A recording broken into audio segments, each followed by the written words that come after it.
ಅನೇಕ ಜನರನ್ನು ರಕ್ಷಣೆ ಮಾರ್ಗಕ್ಕೆ ತರುವಂತ ಶುಭವಾರ್ಗವಾಗಿದೆ.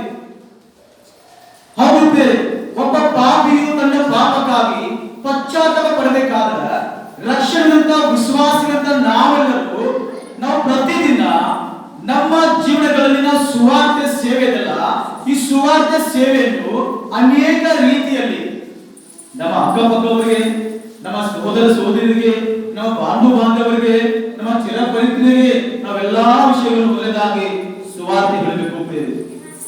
ಯಾಕಂದ್ರೆ ಪ್ರಿಯರೇ, ಒಂದು ವೇಳೆ ಸುವಾರ್ತೆಯನ್ನು ನಾನು ಹೇಳದೆ ಹೋದರೆ ಕರ್ತನಾಗಿರುವಂತ ಯೇಸು ಕ್ರಿಸ್ತನ ಒಂದು ನ್ಯಾಯಾಸನ ಮುಂದೆ ಪ್ರತಿಯೊಬ್ಬರು ನಾವು ನಿಲ್ಲಬೇಕಾಗ್ತಿದೆ. ನಿಜವಾಗ್ಲೂ ಪ್ರಿಯರೇ, ಒಂದು ವೇಳೆ ಅಲ್ಲಿ ನಿಂತುಕೊಂಡಿರುವಾಗ, ಕರ್ತನು ನಮ್ಮನ್ನು ಪರೀಕ್ಷೆ ಮಾಡುತ್ತಿರುವಾಗ ಅಲ್ಲಿ ನಾವು ಸುವಾರ್ತೆ ಪ್ರಿಯರೇ, ಅಲ್ಲಿ ಎಲ್ಲಾ ಜನರು ಕಂಡು ಬರ್ತಿದ್ದಾರೆ. ಹಾಗೆ ಪ್ರಿಯರೇ, ನಾವು ಗಮನಿಸಿರುವಾಗ ಸುವಾರ್ತೆ ಪ್ರತಿಯೊಬ್ಬ ಮನುಷ್ಯನಿಗೆ ಅದು ಅವರ ನಿಜವಾಗಲೂ ಪಾಪಗಳಿಂದ ಬಿಡುಗಡೆ, ಶಾಪದಿಂದ ಬಿಡುಗಡೆ ಆಗಬೇಕಾದ್ರೆ, ಅವರು ನಿತ್ಯ ರಾಜ್ಯಕ್ಕೆ ಬರಬೇಕಾದ್ರೆ, ಅವರು ಕರ್ತವ್ಯದ ಆಧಾರ ಹೊಂದಬೇಕಾದ್ರೆ ಅವರ ಒಂದು ಆ ಪಾಪದ ಪಶ್ಚಾತ್ತಾಪ ಪಡುವಿಕೆ ತುಂಬಾ ಅವಶ್ಯಕತೆ ನನ್ನ ಪ್ರಿಯರೇ. ಹಾಗಾದ್ರೆ ಪ್ರಿಯರೇ, ನಾವು ಗಮನಿಸಿರುವಾಗ ಈ ಪತ್ರಿಕೆ ಪ್ರಸ್ತಾಪವನ್ನು ಅಪೊಸ್ತಲ ಪೌಲನು ರೋಮಾಪುರ ಸಭೆಗೆ ಬರೆದಿದ್ದಾನೆ. ಯಾವ ರೀತಿಯಾಗಿ ಅಲ್ಲಿ ಅನೇಕ ಜನರು ಆ ರೋಮಾಪುರ ಸಭೆಯಲ್ಲಿ ವಿಶ್ವಾಸಿಗಳಿದ್ದಾರೆ, ಹಿರಿಯರಿದ್ದಾರೆ, ಅನೇಕ ಸಮಾಜಸೇವೆ ಮಾಡುತ್ತಿದ್ದಾರೆ, ಎಲ್ಲ ಇದ್ದಾರೆ ಪ್ರಿಯರೇ. ಆದ್ರೆ ಅದನ್ನು ಧೈರ್ಯವಾಗಿ ಸಾಕ್ಷಿ ಕೊಡ್ತಾನೆ. ಯಾವ ರೀತಿ ಓದುತ್ತಿರುವಾಗ ಈ ಸುವಾರ್ತೆ ವಿಷಯದಲ್ಲಿ ನಾನು ನಾಚಿಕೊಳ್ಳುವನೆಂಬುದಾಗಿ ಬಲಿಬಿಟ್ಟಿದ್ದಾನೆ ನನ್ನ ಪ್ರಿಯರೇ. ನಾವು ಓದುತ್ತಿರುವಾಗ ಆ ಸುವಾರ್ತೆಯು ದೇವರ ಬಲ ಸ್ವರೂಪವಾಗಿದ್ದುದಾಗಿ. ಹಾಗಾದ್ರೆ ಈ ಸುವಾರ್ತೆ ಇದು ಯಾವ ಮನುಷ್ಯನ ಬಂದಂತಲ್ಲ ನನ್ನ ಪ್ರಿಯರೇ. ಈ ಸುವಾರ್ತೆಯು ಈ ಭೂಮಿ ಆಕಾಶ ಉಂಟು ಮಾಡುವಂತ ಸರ್ವಶಕ್ತನಾಗಿರುವಂತ ಯೇಸು ಕ್ರಿಸ್ತನಿಂದಲೇ ಬಂದದ್ದು ಎಂಬುದಾಗಿ ನೋಡುತ್ತಾನೆ ನನ್ನ ಪ್ರಿಯರೇ. ಹಾಗಾದ್ರೆ ಪ್ರಿಯರೇ, ಸುವಾರ್ತೆಯನ್ನು ಯಾಕೆ ಸಾರಬೇಕೆಂದು ನೋಡುವಾಗ ಈ ಸುವಾರ್ತೆಯು ದೇವರಿಂದ ಬಂದದ್ದು ಮತ್ತು ದೇವರ ಒಂದು ಶಕ್ತಿಯಾಗಿದೆ, ದೇವರ ಬಲ ಸ್ವರೂಪವಾಗಿದೆ ಎಂಬುದಾಗಿ ಬರೆಯಲ್ಪಟ್ಟಿದೆ ನನ್ನ ಪ್ರಿಯರೇ. ಇದು ವಚನಗಳನ್ನು ಸ್ಪಷ್ಟವಾಗಿ 1 ಕೊರಿಂಥದ ಪತ್ರಿಕೆಯಲ್ಲಿ 1ನೇ ಅಧ್ಯಾಯದಲ್ಲಿ 18ನೇ ಓದುವಾಗ ಅಲ್ಲಿ ಬಹಳ ಸ್ಪಷ್ಟವಾಗಿ ಅಪೊಸ್ತಲ ಪೌಲನು ಈ ಕೊರಿಂಥದ ಸಭೆಗೆ ಮತ್ತೊಂದು ವಿಷಯವಾಗಿ ನಮಗೆ ಈ ರೀತಿಯಾಗಿ ಈ ಸಂದೇಶ ಮುಖಾಂತರವಾಗಿ ಕಲಿಸುವಂತ ಮಾತನಾಡಿದ್ದಾನೆ. ನಾವು ಅಭ್ಯಾಸ ಮಾಡಲು ಸ್ಪಷ್ಟವಾಗಿ ಗಮನಿಸಿ ನನ್ನ ಪ್ರಿಯರೇ, 1 ಕೊರಿಂಥ 1ನೇ ಅಧ್ಯಾಯದಲ್ಲಿ 18 ಓದುವಾಗ ನೋಡಿ, ಕ್ರಿಸ್ತನ ಸುವಾರ್ತೆಯು ಮನುಷ್ಯ ಜ್ಞಾನಕ್ಕೆ ಅನುಸಾರವಾದಲ್ಲ. ನಾವು ಈಗಾಗಲೇ ಗಮನಿಸಿದ್ದೇವೆ. ಈ ಸುವಾರ್ತೆ ನಾವು ಯಾಕೆ ಸಾರಬೇಕು ನೋಡುವಾಗ ಈ ಸುವಾರ್ತೆಯು ಮನುಷ್ಯನ ಜ್ಞಾನದ ಉಂಟಾಗಲ್ಲ.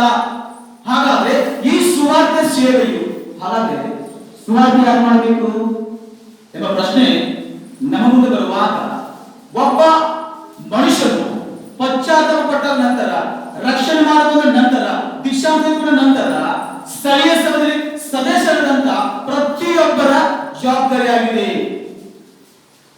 ನಾವು ಅನ್ಬೋದು ಸುವಾರ್ತೆ ಸೇವೆ ಮಾಡ್ತಾರೆ, ಅವ್ರು ಮಾಡಿಬಿಟ್ಟು ಬಿಡುವುದಾಗಿ, ಸಭೆಯಲ್ಲಿದ್ದಾರೆ ಅವ್ರು ಮಾಡಿಬಿಟ್ಟು ಬಿಡ್ಬೋದು, ಹೌದಲ್ಲ? ಆದ್ರೆ ಪ್ರಿಯರೇ, ಪ್ರತಿಯೊಬ್ಬರ ಪಾತ್ರ ಕರ್ತನ ಸನ್ನಿಧಾನದಲ್ಲಿ ಬಹಳ ಅಮೂಲ್ಯವಾಗಿದೆ ನನ್ನ ಪ್ರಿಯರೇ. ಯಾಕಂದ್ರೆ ಕರ್ತನಾಗಿರುವಂತ ಯೇಸು ಕ್ರಿಸ್ತನು ನಮಗೆ ಒಂದು ಒಳ್ಳೆಯ ಅವಕಾಶ ಕೊಡಿದ ಇವಾಗ ನಾವು ಕರ್ತನ ನ್ಯಾಯಾಸ ಮುಂದೆ ಕರ್ತಪಟ್ಟಿರುವಾಗ ಅಲ್ಲಿ ಕರ್ತನು ಹೇಳ್ತಿದ್ದಾನೆ, ಯಾವ ರೀತಿಯಾಗಿ ನಾನು ಅವನವನ ಕೃತಿಗಳ ಪ್ರಕಾರ ಏನಾಗಿದೆ ನ್ಯಾಯ ತೀರ್ಪಾಗಿದೆ, ಹೌದಲ್ಲ? ಹಾಗಾದ್ರೆ ಈ ಸುವಾರ್ತೆ ಎಷ್ಟು ಅರ್ಥ ಇದೆ, ಈ ಸುವಾರ್ತೆ ಎಷ್ಟು ಗಂಭೀರವಾಗಿದೆ, ಈ ಸುವಾರ್ತೆ ಎಷ್ಟು ಶ್ರೇಷ್ಠವಾಗಿದೆ ಎಂಬುದಾಗಿ ಇದು ವಿಶ್ವಾಸದಂತ ನಾವೆಲ್ಲರೂ ಸರಿಯಾಗಿ ತಿಳ್ಕೊಂಡಿದ್ದು ನನ್ನ ಪ್ರಿಯರೇ. ಅಲ್ಲಿ ಪೌಲ ಹೇಳ್ತಾನೆ, ಸುವಾರ್ತೆಯಲ್ಲಿ ನಾನು ನಾಚಿಕೊಳ್ಳುವನಲ್ಲ ಹೇಳ್ತಿದ್ದಾನೆ. ಆ ಸುವಾರ್ತೆ ದೇವರ ಸ್ವರೂಪದಿಂದ ಬಂದಿದೆ, ದೇವರ ಬಲವಾಗಿ ಹೇಳ್ತಿದ್ದಾನೆ. ಆದ್ರೆ ಇಲ್ಲಿ ನನ್ನ ಮೊದಲು ಸ್ಪಷ್ಟವಾಗಿ ಕೊರಿಂಥದ ಸಭೆಗೆ ಅದನ್ನು ಸ್ಪಷ್ಟವಾಗಿ ಸಾಕ್ಷೀಕರಿಸುತ್ತಾನೆ. ಯಾವ ರೀತಿಯಾಗಿ ಕ್ರಿಸ್ತನ ಸುವಾರ್ತೆಯು ಮನುಷ್ಯ ಜ್ಞಾನಕ್ಕೆ ಅನುಸಾರವಾದೆಂಬುದಾಗಿ ಪ್ರಸ್ತಾಪಿಸುತ್ತಾ ಇಲ್ಲಿ 12 ಓದುವಾಗ, ಶಿಲುಬೆ ವಿಷಯದ ಮಾತು ನಾಶನದ ಮಾರ್ಗಕ್ಕೆ ಹುಚ್ಚು ಮಾತಾಗಿದೆ. ಯಾವ ಗಳಿಗೆಯಲ್ಲಿ ಈ ಶಿಲುಬೆ ಸಂದೇಶವು, ಯಾವ ಗಳಿಗೆಯಲ್ಲಿ ಈ ಶಿಲುಬೆ ಸಂದೇಶವು ನರಕಕ್ಕೆ ಹೋಗುವಂತ ಅನೇಕ ಜನರಿಗಾಗಿ ಅದು ಹುಚ್ಚು ಮಾತಾಗಿದೆಯೋ, ಆ ಹುಚ್ಚುವನ್ನು ಸರಿಯಾದ ರೀತಿಯಲ್ಲಿ ನಾವು ಸರಿಯಾಗಿ ಹೋಗಿ ಪ್ರಿಯರೇ ಅವರ ಬಳಿಗೆ ಹೋಗಿ ಈ ಸುವಾರ್ತೆಯನ್ನು ತಿಳಿಸಬೇಕೆಂಬುದಾಗಿ ದೇವರ ವಾಕ್ಯದ ಮುಖಾಂತರವಾಗಿ ನಾವು ನೋಡ್ತಾ ಇದ್ದೇವೆ ಪ್ರಿಯರೇ. ಹಾಗಾದ್ರೆ ಪ್ರಿಯರೇ, ಯಾಕೆ ಗೊತ್ತಾ? ಅವರಿಗೆ ಸುವಾರ್ತೆಯಲ್ಲಿ ಗೊತ್ತಿಲ್ಲ. ಜನ ತಿಳ್ಕೊಂಡಿದೆ ಯಾವ ರೀತಿಯಾಗಿ ಕ್ರೈಸ್ತರಂದ್ರೆ ಇವರು ಅಮೆರಿಕದವರು, ಕ್ರೈಸ್ತರ ದೇವರು ಇನ್ನು ಬೇರೆ ಭಾರತದಲ್ಲಿ ತಿಳ್ಕೊಂಡಿದ್ದಾರೆ ಅಥವಾ ಕ್ರೈಸ್ತರಂದ್ರೆ ಇದು ಯಾವುದೋ ಧರ್ಮ ಮಾತ್ರ ಹೇಳ್ತಿದ್ದಾರೆ ಜನರು ಬೇರೆ. ಆದ್ರೆ ನಿಜವಾಗ್ಲೂ ನೆನಪಿದೆ, ಇದು ಯಾವುದೇ ರೀತಿಯಾಗಿ ಧರ್ಮವಲ್ಲ. ಮನುಷ್ಯನು ತನ್ನ ಪಾಪಕ್ಕಾಗಿ ಪಶ್ಚಾತ್ತಾಪ ಪಟ್ಟರೆ ಕರ್ತನ ಸೃಷ್ಟಿಕರ್ತನು ತನ್ನ ರಾಜ್ಯದಲ್ಲಿ ನಿತ್ಯತ್ವ ಕೊಡುವ ಸಲುವಾಗಿ ಈ ಲೋಕದಲ್ಲಿ ನೆನಪಿದರೆ ನಾವು ಯೇಸು ಸ್ವಾಮಿಯನ್ನು ಇದೇ ಭೂಲೋಕದಲ್ಲಿ ನಾವು ನಂಬಬೇಕು. ನಮ್ಮ ಸ್ವೇಚ್ಛೆಯನ್ನು ನಾವು ನಂಬಿದ ನಂತರ ಅರಿಕೆ ಮಾಡಿಕೊಳ್ಳಬೇಕು. ಅರಿಕೆ ನಾವು ಒಂದು ಸಂತೋಷ, ಈ ಶಾಂತಿ, ಸಮಾಧಾನವನ್ನು ನಮ್ಮ ಉಳಿದಂತ ಜನರಿಗಾಗಿ ಈ ಸುವಾರ್ತೆ ಅವರ ಜೀವನದಲ್ಲಿ ಸೈತಾನನು ಈ ಶಿಲುಬೆ ಸಂದೇಶವನ್ನು ಅವರಿಗೆ ಹುಚ್ಚು ಮಾತಾಗಿ ಅವರ ಕಣ್ಣು ಮುಂದೆ ತರ್ತಾ ಇದ್ದಾನೆ. ಅದಕ್ಕಾಗಿ ಅಪೊಸ್ತಲ ಪೌಲನು ಇಲ್ಲಿ ಈ ರೀತಿ ಬರೆದಿದ್ದಾನೆ. ಹಾಗಾದ್ರೆ ಪ್ರಿಯರೇ, ರಕ್ಷಣೆ ಮಾರ್ಗದಲ್ಲಿ ನಮಗಾದರೂ ದೇವರ ನಿನಗೆ ಶಕ್ತಿಯಾಗಿದೆ. ಹಾಗಾದ್ರೆ ಪ್ರಿಯರೇ, ಈ ಶಕ್ತಿ ಬಗ್ಗೆ ಹೋಗಿ ನಾವು ಅವರ ಸಂಗಡ ಈ ಸುವಾರ್ತೆ ತಿಳಿಸಬೇಕು. ಒಂದು ಕಂಪನಿ ಒಂದು ಪ್ರಾಡಕ್ಟ್ ತಯಾರು ಮಾಡ್ತಾರೆ. ತಯಾರು ಮಾಡಿದ ನಂತರ ವಸ್ತು ನೋಡುತ್ತಾರೆ, ಕೆಲವು ವಸ್ತು ಇಡ್ತಾರೆ. ಇದು ಚೆನ್ನಾಗಿದೆ, ಇದು ಬಳಕೆ ಮಾಡಿ ಬಹಳ ವರ್ಷ ಬರ್ತದೆ ಕೇಳ್ತಿರುವಾಗ ಅನೇಕ ಜನರು ಹೇಳ್ತಾರೆ, ಅವ್ರ ವಿಷಯ ತೆಗೆದುಕೊಂಡು ಅದೇ ವಿಷಯ ಪ್ರಸ್ತಾಪ ಮಾಡ್ತಾರಲ್ಲ. ಹಾಗಾದ್ರೆ ಬೇರೆ ಇದು ವಿಶ್ವಾಸಗಳಿಂದ ನಾಗಲದು ಕ್ರಿಸ್ತನ ಶಿಲ್ಪೆ ವಿಷಯವಾಗಿ ಇವತ್ತು ನಾವು ಕೃಷಿ ಮಾಡಿಕೊಂಡ ನಮಗೆ ಎಷ್ಟು ಸಲ ರಕ್ಷಣೆ ಹೊಂದಿದ ನಂತರ, ದೀಕ್ಷಾನ ತೆಗೆದುಕೊಂಡ ನಂತರ, ಅಥವಾ ಸಭಾ ಹಿರಿಯರಾಗಿಕೊಂಡ ನಂತರ, ಅಥವಾ ಸಭಾ ಸೇವಕ ಒಬ್ಬ ಸುವಾರ್ತೆಯಾಗಿಕೊಂಡ ನಂತರ, ಅಲ್ಲಿಂದ ಇಲ್ಲಿ ತನಕ ಎಷ್ಟು ಜನರಿಗೆ ನಮ್ಮ ಕರ್ತನಾಗಿರುವಂತ ಯೇಸು ಕ್ರಿಸ್ತನನ್ನು ಪರಿಚಯ ಮಾಡಿದೆ ಎಂಬುದಾಗಿ ಈ ಪ್ರಶ್ನೆ ಇವತ್ತು ನಾನು ಮುಂದೆ ಹೇಳ್ತಾ ಇದ್ದೇನೆ. ನನ್ನ ಪ್ರಿಯರೇ, ನೀವು ಮುಂದಿನ ಸಲ ನಾನು ತಿಳ್ಕೊಂಡ್ರೆ ಗೊತ್ತಿಲ್ಲ, ದೇವರ ವಾಕ್ಯ ಸ್ಪಷ್ಟ ಹೇಳ್ತಾರೆ, ನಾವು ಸರಿಯಾಗಿ ತಿಳ್ಕೊಳ್ಬೇಕು ನನ್ನ ಪ್ರಿಯರೇ. ಯಾಕಂದ್ರೆ ಈ ಸುವಾರ್ತೆಯನ್ನು ನಾವು ಹೇಳದಿದ್ದರೆ ಎಷ್ಟೋ ಜನ ನಶಿಸಿ ಹೋಗ್ತಾರೆ ನನ್ನ ಪ್ರಿಯರೇ. ನಮ್ಮ ಸಹೋದರರು, ನಮ್ಮ ಸಹೋದರಿಯರು, ನಮ್ಮ ಅಕ್ಕಪಕ್ಕದವರು, ಇಡೀ ಪ್ರಪಂಚ ಜನರು ನನ್ನ ಪ್ರಿಯರೇ, ಏನು ತಿಳಿಯಂತ ಮುಕ್ತ ಜನರು ಪ್ರಿಯರೇ ಈ ಭೂಲೋಕದಲ್ಲಿ ಈ ಪ್ರಾಪಂಚಿಕ ವಿಷಯವನ್ನು ತುಂಬಿಸಿಕೊಂಡು ಅವರು ಏನು ತಿಳಿಯದೆ ಸಂದರ್ಭಗಳಲ್ಲಿ ಅವರು ಹಾಗೆ ಹೋಗ್ತಾ ಇದ್ದಾರೆ ನನ್ನ ಪ್ರಿಯರೇ. ಹಾಗಾದ್ರೆ ಪ್ರಿಯರೇ, ಅಪೊಸ್ತಲ ಪೌಲನು ಸ್ಪಷ್ಟವಾಗಿ ಸುವಾರ್ತೆಯನ್ನು ನಾವು ಯಾಕೆ ಸಾರಬೇಕೆಂಬುದಾಗಿ ಸಭೆಯ ಬಳಿಪಟ್ಟಂತ ಇದು ವಿಶೇಷವಾದ ಒಂದು ಉದ್ದೇಶ ನನ್ನ ಪ್ರಿಯರೇ. ಹಾಗಾದ್ರೆ ಕರ್ತನಲ್ಲಿ ನನ್ನ ಪ್ರಿಯತೆ ಇದೆ. ನಾವು ಇದರಲ್ಲಿ ಮೊದಲನೇ ವಿಷಯ ನೋಡ್ತೇವೆ ಸ್ಪಷ್ಟವಾಗಿ, ಈ ಸುವಾರ್ತೆಯು ದೇವರಿಂದ ಬಲ ಸ್ವರೂಪವಾಗಿದೆ ಎಂಬುದಾಗಿ ನಾವು ಮರೆಯಬಾರದು. ಅದಕ್ಕಾಗಿ ಇದರಲ್ಲಿ ಎರಡನೇ ವಿಷಯವನ್ನು ಸ್ಪಷ್ಟವಾಗಿ ಎಫೆಸರ ಪತ್ರಿಕೆಯಲ್ಲಿ 6ನೇ ಅಧ್ಯಾಯದಲ್ಲಿ 14 ಓದುವಾಗ ಅಲ್ಲಿ ಹೀಗೆ ಬರೆಯಲ್ಪಟ್ಟಿದೆ ಸ್ಪಷ್ಟವಾಗಿ ನನ್ನ ಪ್ರಿಯರೇ, ನಾವು ಗಮನಿಸಬಹುದು. ಎಫೆಸರ ಪತ್ರಿಕೆಯಲ್ಲಿ 6ನೇ ಅಧ್ಯಾಯ 15 ಓದುವಾಗ ಇಲ್ಲಿ ಸಮಾಧಾನದ ವಿಷಯವಾದ ಸುವಾರ್ತೆಯನ್ನು ತಿಳಿಸುವುದರಲ್ಲಿ ಶುದ್ಧವಾದ ಮನಸ್ಸೆಂಬ ಕರೆಗಳನ್ನು ಮೆಟ್ಟಿಕೊಂಡು ನಿಲ್ಲಿರೆಂಬುದಾಗಿದೆ. ಹಾಗಾದ್ರೆ ಪ್ರಿಯರೇ, ನಾವು ಗಮನಿಸುವಾಗ ಈ ಸುವಾರ್ತೆ ಇದು ಸಮಾಧಾನವಾದಂತ ಸುವಾರ್ತೆಯಾಗಿದೆ. ಈ ಸುವಾರ್ತೆ ಸಮಾಧಾನವಾದಂತ ಸುವಾರ್ತೆಯಾಗಿದೆ. ಯಾಕಂದ್ರೆ ನಟನಾಗಿರುವಂತ ಯೇಸುವಿನ ಬಗ್ಗೆ ಅಪೊಸ್ತಲ ಪೌಲನು ಸ್ಪಷ್ಟವಾಗಿ ಬರೆದಿದ್ದಾನೆ ಕೊರಿಂಥದ ಸಭೆಗೆ, ದೇವರು ಗಲಿಬಿಲಿಗೆ ಕಾರಣವಲ್ಲ, ಸಮಾಧಾನಕ್ಕೆ ಕಾರಣವಿದ್ದಾನೆ. ಹಾಗಾದ್ರೆ ಈ ಸಮಾಧಾನ, ಹಾಗಾದ್ರೆ ನಾವು ಸುವಾರ್ತೆ ಸಾರುವಾಗ ಮೊದಲನೇದಾಗಿ ನಾವು ಏನು ಗಮನಿಸಬೇಕಂತ ಸ್ಪಷ್ಟವಾಗಿ ಪ್ರಿಯರೇ, ಇಲ್ಲಿ ನಮಗೆ ಸುವಾರ್ತೆ ಸಾರುವುದಕ್ಕೆ ಶುದ್ಧವಾದಂತ ಮನಸ್ಸೆಂಬ ಕೆರೆಗಳನ್ನು ನಾವು ಮೆಟ್ಟಿಕೊಂಡು ಮೊದಲನೇದಾಗಿ ನಿಲ್ತಾ ಬೇಕು. ಯಾಕೆ ನಿಲ್ಲಬೇಕೆಂದು ನೋಡುವಾಗ ಮತ್ತಾಯ ಸುವಾರ್ತೆಯಲ್ಲಿ 5ನೇ ಅಧ್ಯಾಯದಲ್ಲಿ ದಯಮಾಡಿ ಯಾರು 14 ಓದಿದೆ ದಯಮಾಡಿ ಮತ್ತಾಯ ಸುವಾರ್ತೆ 5ನೇ ಅಧ್ಯಾಯದಲ್ಲಿ 14 ಸಹಾಯ ಮಾಡಿ. ನೀವು ಲೋಕಕ್ಕೆ ಬೆಳಕಾಗಿದ್ದೀರಿ. ಗಮನಿಸಿ ಸ್ಪಷ್ಟವಾಗಿ, ಯಾರು ನೀವು ಲೋಕಕ್ಕೆ ಬೆಳಕಾಗಿದ್ದೀರಿ. ಹಾಗಾದ್ರೆ ನೋಡಿ ಬಿಟ್ಟರೆ ಬೆಳಕು ಇದು ಯಾರು? ಆ ಬೆಳಕು ಯಾರಿದೆ? ಪ್ರತಿಯೊಬ್ಬ ವಿಶ್ವಾಸಿಯಲ್ಲಿ ಆ ಬೆಳಕಿದೆ. ಯಾವ ಬೆಳಕಿದೆ?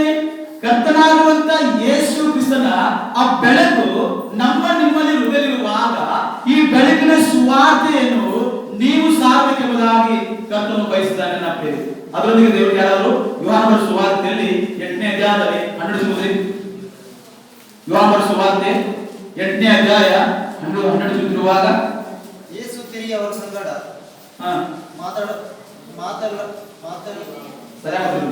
ಮಾತನಾಡಲಾರಂಭಿಸಿ ನಾನೇ ಲೋಕಕ್ಕೆ ಬೆಳಕು. ನೋಡಿ, ಕರ್ತನು ನೀವು ಸ್ಪಷ್ಟವಾಗಿ ಯೋಹಾನನ ಸುವಾರ್ತೆಯಲ್ಲಿ 8ನೇ ಅಧ್ಯಾಯದಲ್ಲಿ ಅಲ್ಲಿ ಸೇರಿದಂತಹ ಯಹೂದರಿಗೆ ಮಾತನಾಡುತ್ತಿದ್ದಾನೆ. ಹಾಗಾದ್ರೆ ಪ್ರಿಯರೇ, ನಾವು ಗಮನಿಸುವಾಗ ಇಲ್ಲಿ ಯಾವ ರೀತಿಯಾಗಿ ಕರ್ತನು ತನ್ನ ದೈವತ್ವದ ವಿಷಯವಾಗಿ ಮಾತನಾಡುತ್ತಿರುವಾಗ ಇಲ್ಲಿ ಆತನು ಅನೇಕ ಸಲ ಕೊಲ್ಲಬೇಕೆಂಬುದಾಗಿ ಪ್ರಯತ್ನ ಮಾಡ್ತಾ ಇದ್ರು. ಆದ್ರೆ ಪ್ರಿಯರೇ, ಕರ್ತನು ಈ ರೀತಿ ಸ್ಪಷ್ಟವಾಗಿ ನಾನೇ ಲೋಕಕ್ಕೆ ಬೆಳಕು ಎಂಬುದಾಗಿ ಮತ್ತು ನನ್ನನ್ನು ಅನುಸರಿಸಲು ಕತ್ತಲೆಯಲ್ಲಿ ನಡೆಯದೆ ಜೀವ ಕೊಡುವ ಬೆಳಕನ್ನು ಹೊಂದಿದವನಾಗಿರುವುದು ಎಂದು ಹೇಳಿದ್ದೇನೆ ಎಂಬುದಾಗಿ ಬಯಲುಪಡಿಸಿದೆ ನನ್ನ ಪ್ರಿಯರೇ. ಹಾಗಾದ್ರೆ ಪ್ರಿಯರೇ, ನಾವು ಈಗಾಗಲೇ ಮತಾಂತರವನ್ನು ನೋಡಿದ್ದೇವೆ. ನೀವು ಲೋಕಕ್ಕೆ ಬೆಳಕಾಗಿದ್ದೀರಿ ಎಂಬುದಾಗಿ ಅಲ್ಲಿ ಬಯಲುಪಡಿಸಿದೆ. ಇಲ್ಲಿ ಬಯಲುಪಡಿಸಿದೆ ನಾನೇ ಲೋಕಕ್ಕೆ ಏನಿದೆ ಬೆಳಕಾಗಿದ್ದೀನಿ ಎಂಬುದಾಗಿ ಸ್ವಾಮಿ ಹೇಳ್ತಾನೆ. ಹಾಗಾದ್ರೆ ನೀವು ನನ್ನ ಮಾತುಗಳನ್ನು ಕೇಳಿ ಕೈಕೊಂಡು ನಡೆಯುವುದಾದರೆ, ನನ್ನನ್ನು ಅನುಸರಿಸುವುದಾದರೆ ನೀವು ಕತ್ತಲೆಯಲ್ಲಿ ನಡೆಯಲು ಸಾಧ್ಯವಿಲ್ಲ. ನೀವು ಆ ಬೆಳಕಿನಲ್ಲಿ ಜೀವಿಸುವುದಾಗಿದ್ದೀರಿ. ಆ ಬೆಳಕಿಗೆ ನಿಮಗೆ ಏನಿರುತ್ತದೆ? ನಿತ್ಯ ಜೀವ ಬರುವುದಾಗಿದೆ. ಆ ಜೀವಕ್ಕೆ ಎಂದಿಗೂ ಸಾವಿಲ್ಲ ಎಂಬುದಾಗಿ ನಾವು ನೋಡ್ತಾ ಇದ್ದೇವೆ ನನ್ನ ಪ್ರಿಯರೇ. ಹಾಗಾದ್ರೆ ಕರ್ತನಲ್ಲಿ ನನ್ನ ಪ್ರಿಯ ದೇವಜನರೇ, ಎಫೆಸರ ಪತ್ರಿಕೆಯಲ್ಲಿ ನಾವು ಈಗಾಗಲೇ ಓದಿದ ಪ್ರಕಾರ 6ನೇ ಅಧ್ಯಾಯದಲ್ಲಿ 17 ಪ್ರಕಾರ ಇಲ್ಲಿ ಹೇಳಿದ ಸಮಾಧಾನದ ಸುವಾರ್ತೆಯಾಗಿದೆ. ಈ ಸಮಾಧಾನ ಸುವಾರ್ತೆಯನ್ನು ನೀವು ಅನೇಕ ಜನರಿಗೆ ಸಾರಲ್ಪಡಬೇಕೆಂಬುದಾಗಿ ಕರ್ತನು ಬಯಸುತ್ತಾನೆ ನನ್ನ ಪ್ರಿಯರೇ. ಹಾಗಾದರೆ ಮೂರನೇ ವಿಷಯ ಓದುತ್ತಿರುವಾಗ ಪ್ರಿಯರೇ, 2ನೇ ಕೊರಿಂಥದ ಪತ್ರಿಕೆಯಲ್ಲಿ 4ನೇ ಅಧ್ಯಾಯದಲ್ಲಿ 4 ವಚನ ಓದುತ್ತಿರುವಾಗ ಯಾಕೆ ನಾವು ಸುವಾರ್ತೆಯನ್ನು ಸಾರಬೇಕೆಂಬುದಾಗಿ ಸಹ ಬಹಳ ಸ್ಪಷ್ಟವಾಗಿ ಬರೆಯಲ್ಪಟ್ಟಿದೆ ಪ್ರಿಯರೇ.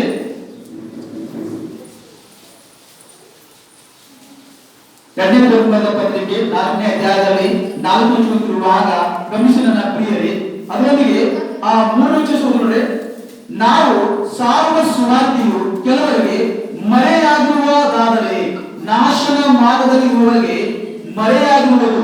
ಇದರಲ್ಲಿ ದೇವರ ಪ್ರತಿರೂಪವಾಗಿರುವ ಕ್ರಿಸ್ತನ ಪ್ರಭಾವವನ್ನು ತೋರಿಸುವ ಸುವಾರ್ತೆಯ ಪ್ರಕಾಶವು ಉದಯವಾಗಬಾರದೆಂದು ಈ ಪ್ರಪಂಚದ ದೇವರು ನಂಬಿಕೆಯಿಲ್ಲದ ಮನಸ್ಸು ಮಂಕು ಮಾಡಿದ್ದಾನೆಂಬುದಾಗಿ ಬರೆಯಲ್ಪಟ್ಟಿದೆ. ಸುವಾರ್ತೆಯನ್ನು ನಂಬದ ಹಾಗೆ ಅನೇಕ ಜನರನ್ನು ಮಂಕು ಮಾಡುವಂತ ಆ ಸೈತಾನನು ಬೇರೆ. ಹಾಗಾದ್ರೆ ಪ್ರಿಯರೇ, ಹಾಗಾದ್ರೆ ಮನುಷ್ಯಗಳು ಇವತ್ತು ಪಶ್ಚಾತ್ತಾಪ ಪಡಬೇಕಾದ್ರೆ ಈ ಸೈತಾನನು ಅನೇಕ ಜನರು ಸುವಾರ್ತೆ ಉದಯವಾಗಬಾರದೆಂಬುದಾಗಿ, ಉದಯ ಅರ್ಥ ಬೆಳಕು ಪ್ರಕಾಶಿಸಬಾರದೆಂಬುದಾಗಿ.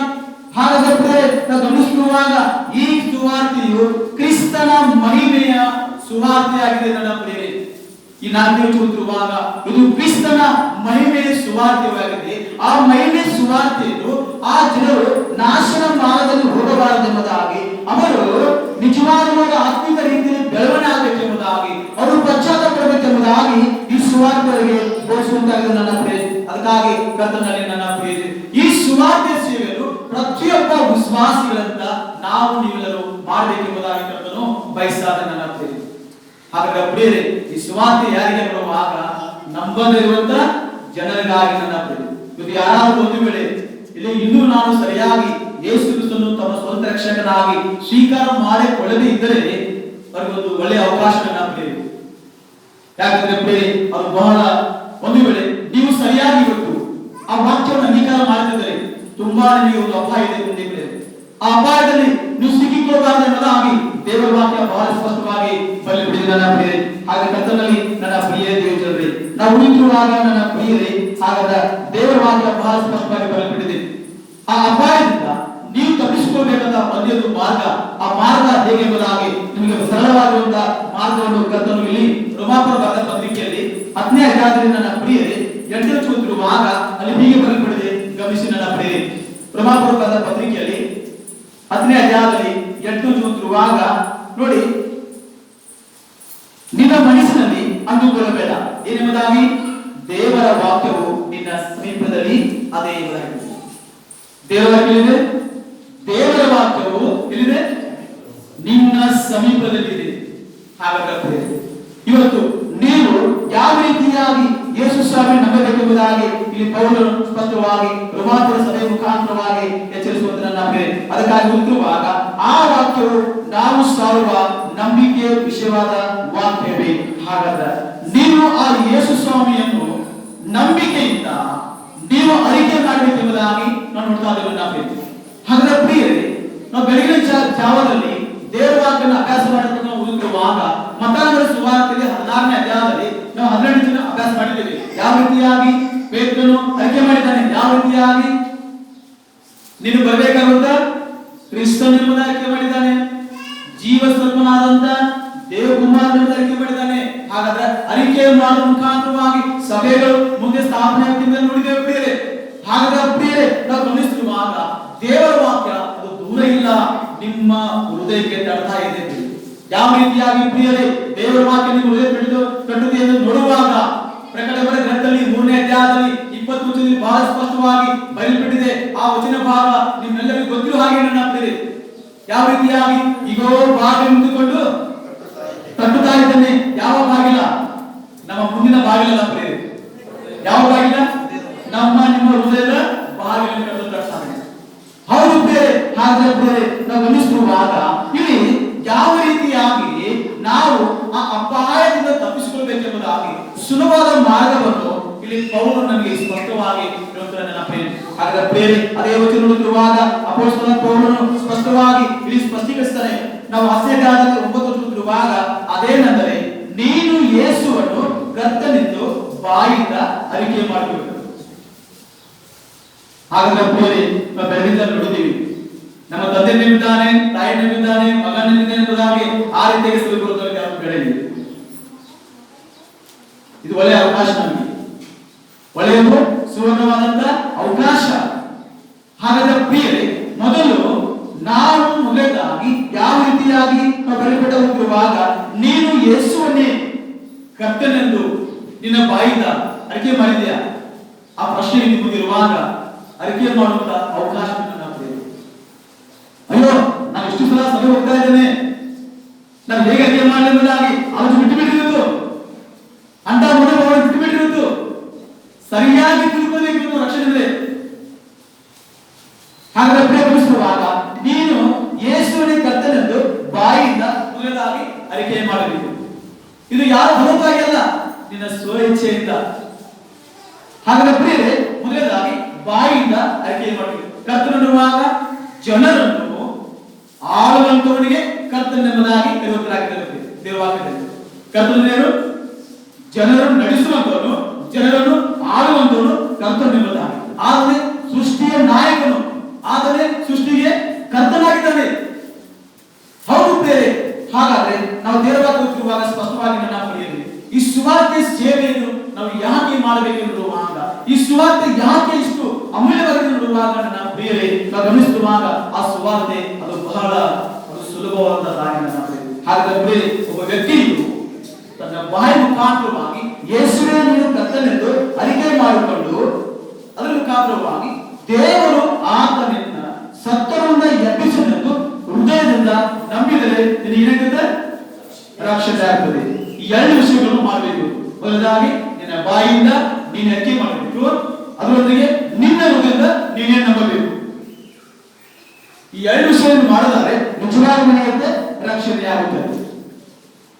ಈ ಸುವಾರ್ತೆ ನೀನು ನಂಬಿದ ನಂತರ ನೀನು ಒಬ್ಬ ಸಾರ್ವತ್ರಿಕ ಸಭೆಯಲ್ಲಿ ನೀನು ಜೀವಿಸುತ್ತನಾಗಿದ್ದಿ. ಅದಾದ ನಂತರ ನೀನು ಹೆಚ್ಚಾಗಿ ಕರ್ತನ ಆಜ್ಞೆಗೆ ಅನುಸಾರವಾಗಿ ನೀನು ಸ್ಥಳೀಯ ಸಭೆ ಹುಡುಕಿಕೊಂಡು ಬಂದು ಆ ಸ್ಥಳೀಯ ಸಭೆಯಲ್ಲಿ ನೀನು ಬಲವಂತಾಗಿ ಅಲ್ಲ, ನೀವು ಸ್ವಇಚ್ಛೆಯಿಂದ ಅದು ಸ್ಥಳೀಯ ಸಭೆಗೆ ಕರ್ತನಾಗುವಂತ ಯೇಸುವನ್ನು ಕಟ್ಟಿದ್ದಾನೆ. ಸ್ಥಳೀಯ ಸಭೆ ಕಟ್ಟುವನು ಕರ್ತನಾಗುವಂತ ಯೇಸುವನ್ನು ಕಟ್ಟಿದ್ದಾನೆ. ಆದರೆ ಆ ಸ್ಥಳೀಯ ಸಭೆಯಲ್ಲಿ ಸದಸ್ಯನಾಗಬೇಕಾದ್ರೆ ನೀನು ಶಿಕ್ಷಾಸನ ತೆಗೆದುಕೊಂಡ ನಂತರ ಸ್ಥಳೀಯ ಸಭೆಗೆ ಸದಸ್ಯನಾಗಿ ಎಂಬುದಾಗಿ ನಾವು ಬೆಳಗ್ಗೆ ಜವಾಬ್ದಾರಿ. ಈ ರೀತಿಯಾಗಿ ಮಾಡುವ ಮುಖಾಂತರವಾಗಿ ನಿನಗೆ ದೇವರ ಒಂದು ಸನ್ನಿಧಾನದಲ್ಲಿ ನನ್ನ ಪ್ರಿಯರೇ, ದೇವರ ಮಗನಾಗ್ತೀಯ, ದೇವರ ಮಗಳಾಗ್ತೀಯ, ನಿನ್ನ ಮುಖಾಂತರವಾಗಿ ಅಲ್ಲಿ ನಿನಗೆ ಸಿಕ್ಕಿದೆ. ಅವಾಗ ನೀವು ಲೋಕಕ್ಕೆ ಏನಾಗಿರುವಾಗ ಬೆಳಕಾಗಿದ್ರಿ, ಅಲ್ಲಿ ನನಗೆ ಬೆಳಕಾಗಿಲ್ಲ. ಈ ಸ್ವಾರ್ತೆ ನಿಮ್ಮ ಬಾಯಿಂದ ಅರಿಕೆ ಮಾಡಿಕೊಂಡ ನಂತರ, ನಿಮ್ಮ ಹೃದಯ ನಂಬಿದ ನಂತರ ಆಮೇಲೆ ಆ ಕ್ರಿಸ್ತನ ಬೆಳಕು ನಿಮ್ಮಲ್ಲಿ ವಾಸ ಮಾಡಿತು. ಅವಾಗ ನೀವು ದೇವರಿಗೆ ಆಲಯವಾಗಿದ್ದೀರಿ. ಹಾಗಾಗಿ ನಾವು ಗಮನಿಸುವಾಗ ಇಲ್ಲಿ ನಾವು ನೋಡುವಾಗ 4 ಸಾರಿ ಮತ್ತಾಯನ ಸುವಾರ್ತೆಯಲ್ಲಿ 28ನೇ ಅಧ್ಯಾಯದಲ್ಲಿ 19-20 ಚುತ್ತಿರುವಾಗ ಇಲ್ಲಿ ಕರ್ತನಾಗಿರುವಂತಹ ಯೇಸುವನ್ನು ತನ್ನ ಶಿಷ್ಯರಿಗೆ ತನ್ನ ಹತ್ತಿರ ಕರೆದುಕೊಂಡು ಕೊನೆಯ ಆಜ್ಞೆ ಕೊಟ್ಟಿದ್ದಾನೆ. ಯಾವ ರೀತಿಯಾಗಿ ನಾವು ಗಮನಿಸಿರುವಾಗ ಆಗ ಯೇಸು ಹತ್ತಿರಕ್ಕೆ ಬಂದು ಪರಲೋಕದಲ್ಲಿ ಭೂಲೋಕದಲ್ಲಿ ನನಗೆ ಎಲ್ಲಾ ಅಧಿಕಾರ ಮಾಡಿದೆ ಕೊಡಲ್ಪಟ್ಟಿದೆ. ಅವ್ರು ಏನ್ ಮಾಡ್ರಿ ಕುಂತಿದ್ದಾರು ಪರಲೋಕದಲ್ಲಿಯೂ ಭೂಲೋಕದಲ್ಲಿಯೂ ಎಲ್ಲಾ ಅಧಿಕಾರವು ಕೊಡಲ್ಪಟ್ಟಿದೆ. ಆದ್ದರಿಂದ ನೀವು ಹೊರಟು ಹೋಗಿ ಎಲ್ಲಾ ದೇಶಗಳ ಜನರನ್ನು ಶಿಷ್ಯರನ್ನಾಗಿ ಮಾಡಿರಿ. ನೋಡ್ರಿ, ಆಗ ಸ್ವಾಮಿಯ ಮಾತುವಾಗ ಹತ್ತಿರ ಬಂದು ಶಿಷ್ಯರಿಗೆ ಕೊಟ್ಟಂತ ಆಜ್ಞೆಯುವಾಗ ನೀವು ಹೊರಟೋಗ್ರಿ. ಹೊರಟೋಗ್ರಿ ಯಾರು ಗೊತ್ತು? ಪ್ರತಿಯೊಬ್ಬರು ಹೋಗ್ಬೇಕು. ಅದನ್ನು ನಾನು ಬಂದಿದೆ. ಪ್ರತಿಯೊಬ್ಬರು ಯಾಕೆ ಇದು ಕರ್ತನ ಆಜ್ಞೆ ಆಗಿದೆ. ಕರ್ತನ ಆಜ್ಞೆ ಆಗಿದೆ. ಹಾಗಾದ್ರೆ ಕರ್ತನ ಆಜ್ಞೆಯನ್ನು ಪಾಲಿಸಬೇಕಾದರೆ ಎಲ್ಲಿ ಹೋಗಲು ಸ್ವಾರ್ಥ ಅನ್ನುವಾಗ ತೋರಣ ಬಿಟ್ಕೊಂಡು ಎಲ್ಲೇ ಒಂದು ಅಮೆರಿಕ ಹೋಗೋದಲ್ಲ ಹೋದ್ರೆ ಇಲ್ಲೇ ನಮ್ಮ ಅಕ್ಕಪಕ್ಕ ಸ್ವಾರ್ಥ ಬೇರೆ ಊರಿಗೆ ಹೋಗ್ಬೋದು, ಇನ್ನೂ ಬೇರೆ ಕಡೆ ಹೋಗ್ಬೋದು. ನೀವು ಸಭೆಯಾಗಿ ಸೇರಿಕೊಂಡು ಸಭೆ ಅವರು ಆ ಸುವಾರ್ತೆಗಳು ಮುಂಚಿತವಾಗಿ ಸಭೆ ಒಂದಾಗಿ ಸೇರಿ ಆ ವಿಷಯಗಾಗಿ ಡಿಸ್ಕಷನ್ ಮಾಡಿಕೊಂಡು ಆ ವಿಷಯಕ್ಕೆ ಪ್ರಾರ್ಥನೆ ಮಾಡಿಕೊಂಡು ಕರ್ತನೆಗಳು ಖುಷಿಪಟ್ಟು ಶುದ್ಧರಾಗಿರುವುದು ನಮ್ಮ ಮುಂದಿನ ಭಾಗವಾಗಿರುವುದು ಆ ಕೆಲಸವನ್ನು ಪ್ರಾರಂಭ ಮಾಡಬೇಕು. ಕರ್ತನು ಬಯಸ್ತಾದ ನಾವು ನೀವು ಯಾವ ರೀತಿಯಾಗಿ ಯೇಸುವನ್ನು ನಂಬಿದೆವಲ್ಲ ಅದೇ ರೀತಿಯಾಗಿ ಇನ್ನೂ ಅನೇಕರು ಬರಬೇಕೆಂಬುದಾಗಿ ದೇವರ ಒಂದು ಯೋಜನೆ ಆಗಿದೆ. ಹೌದಲ್ಲ? ಕರ್ತನ ಆಜ್ಞೆ ಆಗಿದೆ. ಹಾಗಾದ್ರೆ ನಾವು ಇಲ್ಲಿ ನೋಡ್ತಿರುವಾಗ ಯೋಹಾನನ ಸುವಾರ್ತೆಯಲ್ಲಿ 10ನೇ ಅಧ್ಯಾಯ ಓದುತ್ತಿರುವಾಗ ಸ್ಪಷ್ಟವಾಗಿ ಬರೆಯಲಿ, ಗಮನಿಸಿ ನನ್ನ ಪ್ರಿಯರೇ.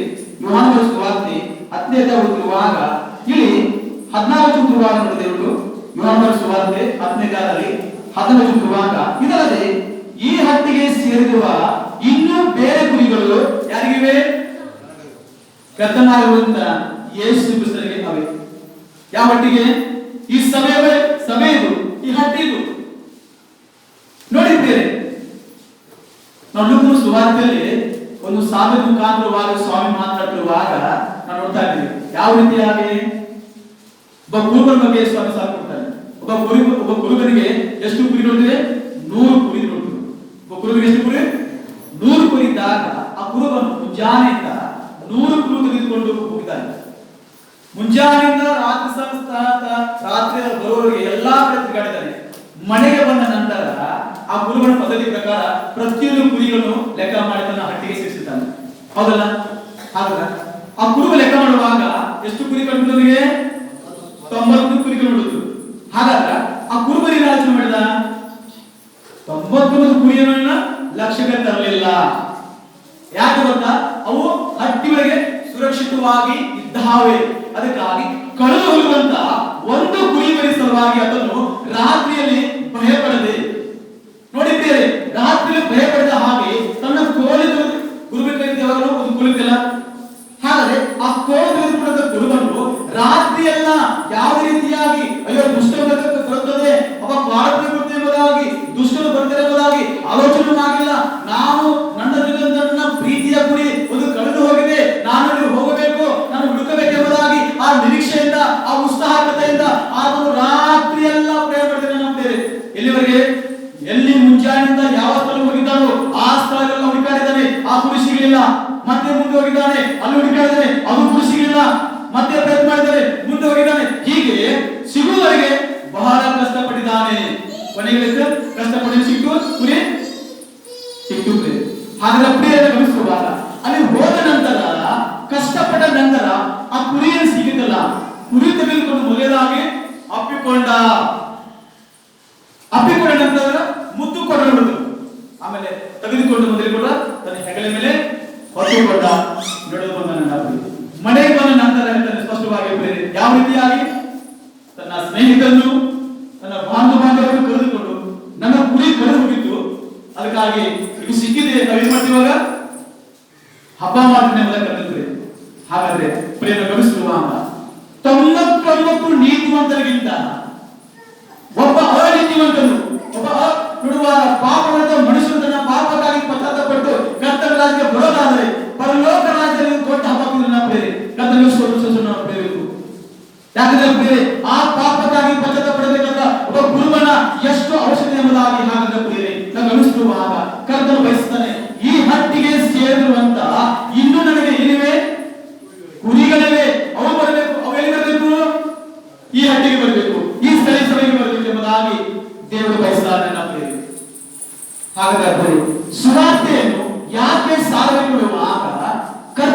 ಆಜ್ಞೆಯಾಗಿದೆ. ಕರ್ತನು ಬಯಸುವಂತನಾಗಿದ್ದಾನೆ. ಯಾವ ರೀತಿಯಾಗಿ ಈ ಹಟ್ಟಿಗೆ ಸೇರುವಂತ ನಮ್ದು ಇನ್ನೂ ಬಹಳ ಕುರಿಗಳಿವೆ, ಅವರು ಬಂದು ಎಲ್ಲಿ ಸೇರ್ಬೇಕಾಗಿದೆ? ಈ ಹಟ್ಟಿಗಳಿಗೆ ಸೇರ್ಬೇಕೆಂಬುದಾಗಿ ಕರ್ತನು ಬಯಸ್ತಾನೆ. ನಮಗೆ ಹಾಗಾದ್ರೆ ಕಥನಾಂಕರ ಸ್ತೋತ್ರ ಸಲ್ಲಿಸೋಣ. ಇವತ್ತು ನಾವು ಮಾಡತಕ್ಕಂತ ಮುಖ್ಯ ಅಂಶವನ್ನು ನಾವು ತಿಳಿಯಲಿ. ಈ ಹಟ್ಟಿಗೆ ಬಾರದಂತ ಪಾಪಿಗಳಿಂದ ಹಾಕಿ ನಾವು ಪಶ್ಚಾತ್ತಾಪಡಬೇಕು. ಹೌದು ಸ್ವಾಮಿ, ಕರ್ತನೆ, ನಾನು ಇಲ್ಲಿವರೆಗೆ ನಿನ್ನ ಸುವಾರ್ತೆ ಸೇವೆಯನ್ನು ಸರಿಯಾಗಿ ನಾನು ಯಾರಿಗೂ ಹೇಳಿಲ್ಲದಾಗಿ ಸ್ವಇಚ್ಛೆಯಿಂದ ನಾನಾಗಿ ಕರ್ತನ ಮುಂದೆ ತಗ್ಗಿಸಿಕೊಂಡನಾಗಿ ಕರ್ತನನ್ನು ಕ್ಷಮಿಸು ಸ್ವಾಮಿ. ಇನ್ನು ಮುಂದೆ ಕರ್ತನೆ ನನ್ನ ಮತ್ತೊಮ್ಮೆ ಸುವಾರ್ತೆಗಳಾಗಿ ನನ್ನನ್ನು ಬಲಪಡಿಸು ಸ್ವಾಮಿ. ಹೌದು ಹಾಗಾದ್ರೆ ಪ್ರಿಯರೇ, ನಾವೆಲ್ಲರೂ ಲೋಕ ಕೆಲಸ ಕಾರ್ಯ ಮಾಡುತ್ತಿರುವಾಗ ಕೆಲಸ ಮಾಡಲು ಸಿಗ್ತದೆ, ನಮಗೆ ಉಳಿದಿರುತ್ತದೆ, ನಮ್ಮ ಸಂಬಳ ಬರ್ತದೆ. ಹೌದಲ್ವಾ? ಹಾಗಾದ್ರೆ ಈ ಸುವಾರ್ತೆ ಸೇವೆ ಮಾಡಲಿದೆ, ಹೌದಲ್ಲ? ಸುವಾರ್ತೆ ಸೇವೆ ಮಾಡಿದ್ರು ಸಹ ನಮಗೂ ಪ್ರತಿಫಲ ಇದೆ. ಕರ್ತವ್ಯ ಪ್ರತಿಫಲ ಇದೆ. ಬರೀ ಸರಿಯಾಗಿ ಬಂದು ದೇವರ ಅಷ್ಟೇ ಸುವಾಸವಲ್ಲ, ಸರಿಯಾಗಿ ಬರೋದು ಒಳ್ಳೆ ಕೆಲಸ, ಆರಾಧನೆ ಮಾಡೋದು ಒಳ್ಳೆ ಕೆಲಸ, ಸಾಕ್ಷಿ ಕೊಡೋದು ಒಳ್ಳೆ ಕೆಲಸ, ಸಂದೇಶ ಕೊಡೋದು ಒಳ್ಳೆ ಕೆಲಸ, ಕೆಲಸ ಕಾರ್ಯದಲ್ಲಿ ಒಳ್ಳೆ ಕೆಲಸ, ಎಲ್ಲ ಒಳ್ಳೆ ಕೆಲಸ. ಅದರಲ್ಲಿ ಮುಖ್ಯವಾದ ಇನ್ನೊಂದು ಕೆಲಸ ಅಂದ್ರೆ ಈ ಸುವಾರ್ತೆ ಸೇವೆ. ದೇವ್ರು ಯಾರು ಯಾಕೋಬನ ಪತ್ರಿಕೆಯಲ್ಲಿ 5ನೇ ಅಧ್ಯಾಯದಲ್ಲಿ ನನ್ನ ಪ್ರಿಯರೇ ಅಲ್ಲಿ 20 ದೇವ್ರು ಯಾರು? ಯಾಕೋಬನ ಪತ್ರಿಕೆ 5ನೇ ಅಧ್ಯಾಯ 20 ಇರುವಾಗ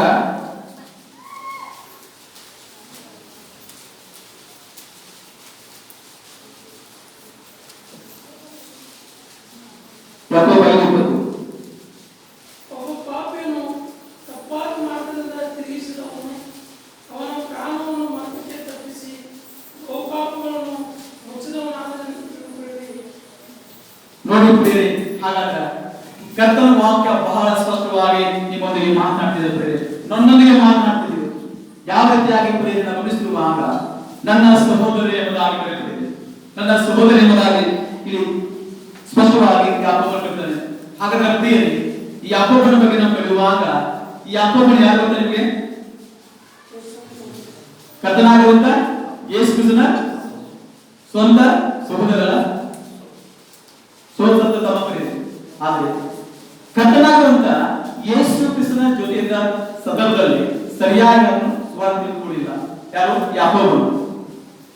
ಆಮೇಲೆ ಯೂದ ಪತ್ರಿಕೆ ಓದುವಾಗ ಯೂದನು ಆತನು ಕರ್ತನ ತಮ್ಮನಾಗಿದ್ದಾನೆ, ಅವರು ಸರಿಯಾಗಿ ಯೇಸುವನ್ನು ತಿಳ್ಕೊಳ್ಳಿಲ್ಲ.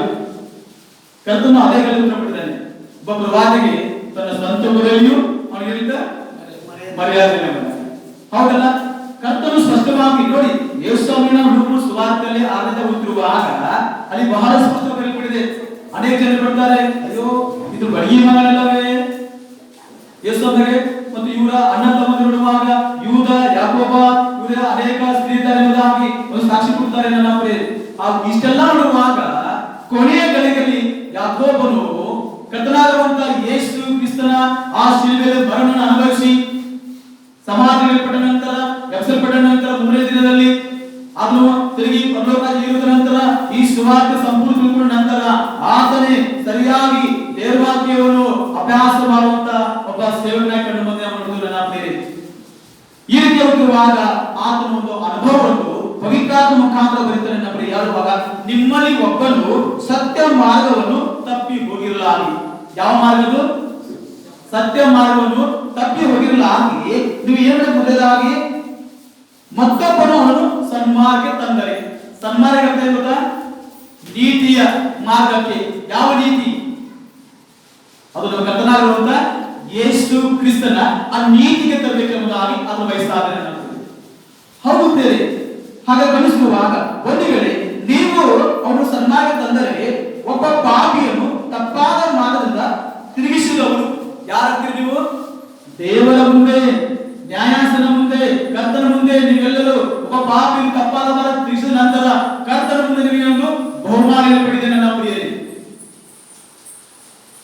ಗೆಲುವಲ್ಲಿ ಕರ್ತನಷ್ಟೇ ಆರಾಧನೆ ಮಾಡೋದಲ್ಲ, ಪರಲೋಕ ರಾಜ್ಯದ ನಾವು ಕರ್ತನಿಗೆ ಆರಾಧನೆ ಮಾಡಬೇಕೆಂಬುದಾಗಿ ಕರ್ತನು ಬಯಸ್ತಾನೆ. ನಾವು ಪ್ರಕಟಣೆ ಗ್ರಂಥದಲ್ಲಿ ಅಭ್ಯಾಸ ಮಾಡ್ತಿರುವಾಗ ಅಲ್ಲಿ ಸಿಂಹಾಸನದ ಎದುರು ಕುಳಿತಾದ ರಕ್ಷಕರಾದಂತ ಯೇಸುವನ್ನು ಆ ಮಹಿಮಾ ಸಿಂಹಾಸನ ಕೂರಿಸಿಕೊಂಡ ನಂತರ ಅಲ್ಲಿ 24 ಮಂದಿ ಹಿರಿಯರು ಬರ್ತಾರೆ. 24 ಮಂದಿ ಹಿರಿಯರು ತಮಗೆ ಕೊಳ್ಳೆಪಟ್ಟಂತ ಚಿನ್ನದ ಕಿರೀಟ ನೋಡ್ತಾರೆ. ಚಿನ್ನದ ಕಿರೀಟಗಳನ್ನು ತೆಗೆದುಕೊಂಡು ಚಿನ್ನದ ಕಿರೀಟ ನೋಡುವಾಗ ಆ ಚಿನ್ನದ ಕಿರೀಟ ತೆಗೆದುಕೊಂಡು ಯೇಸು ಕ್ರಿಸ್ತನ ಪಾದಕ್ಕೆ ತಂದೆ ಬಿದ್ದು ಅಡ್ಡಬಿದ್ದು ಕರ್ತನನ್ನು ಆರಾಧಿಸಿದರೆ ಯಾರು?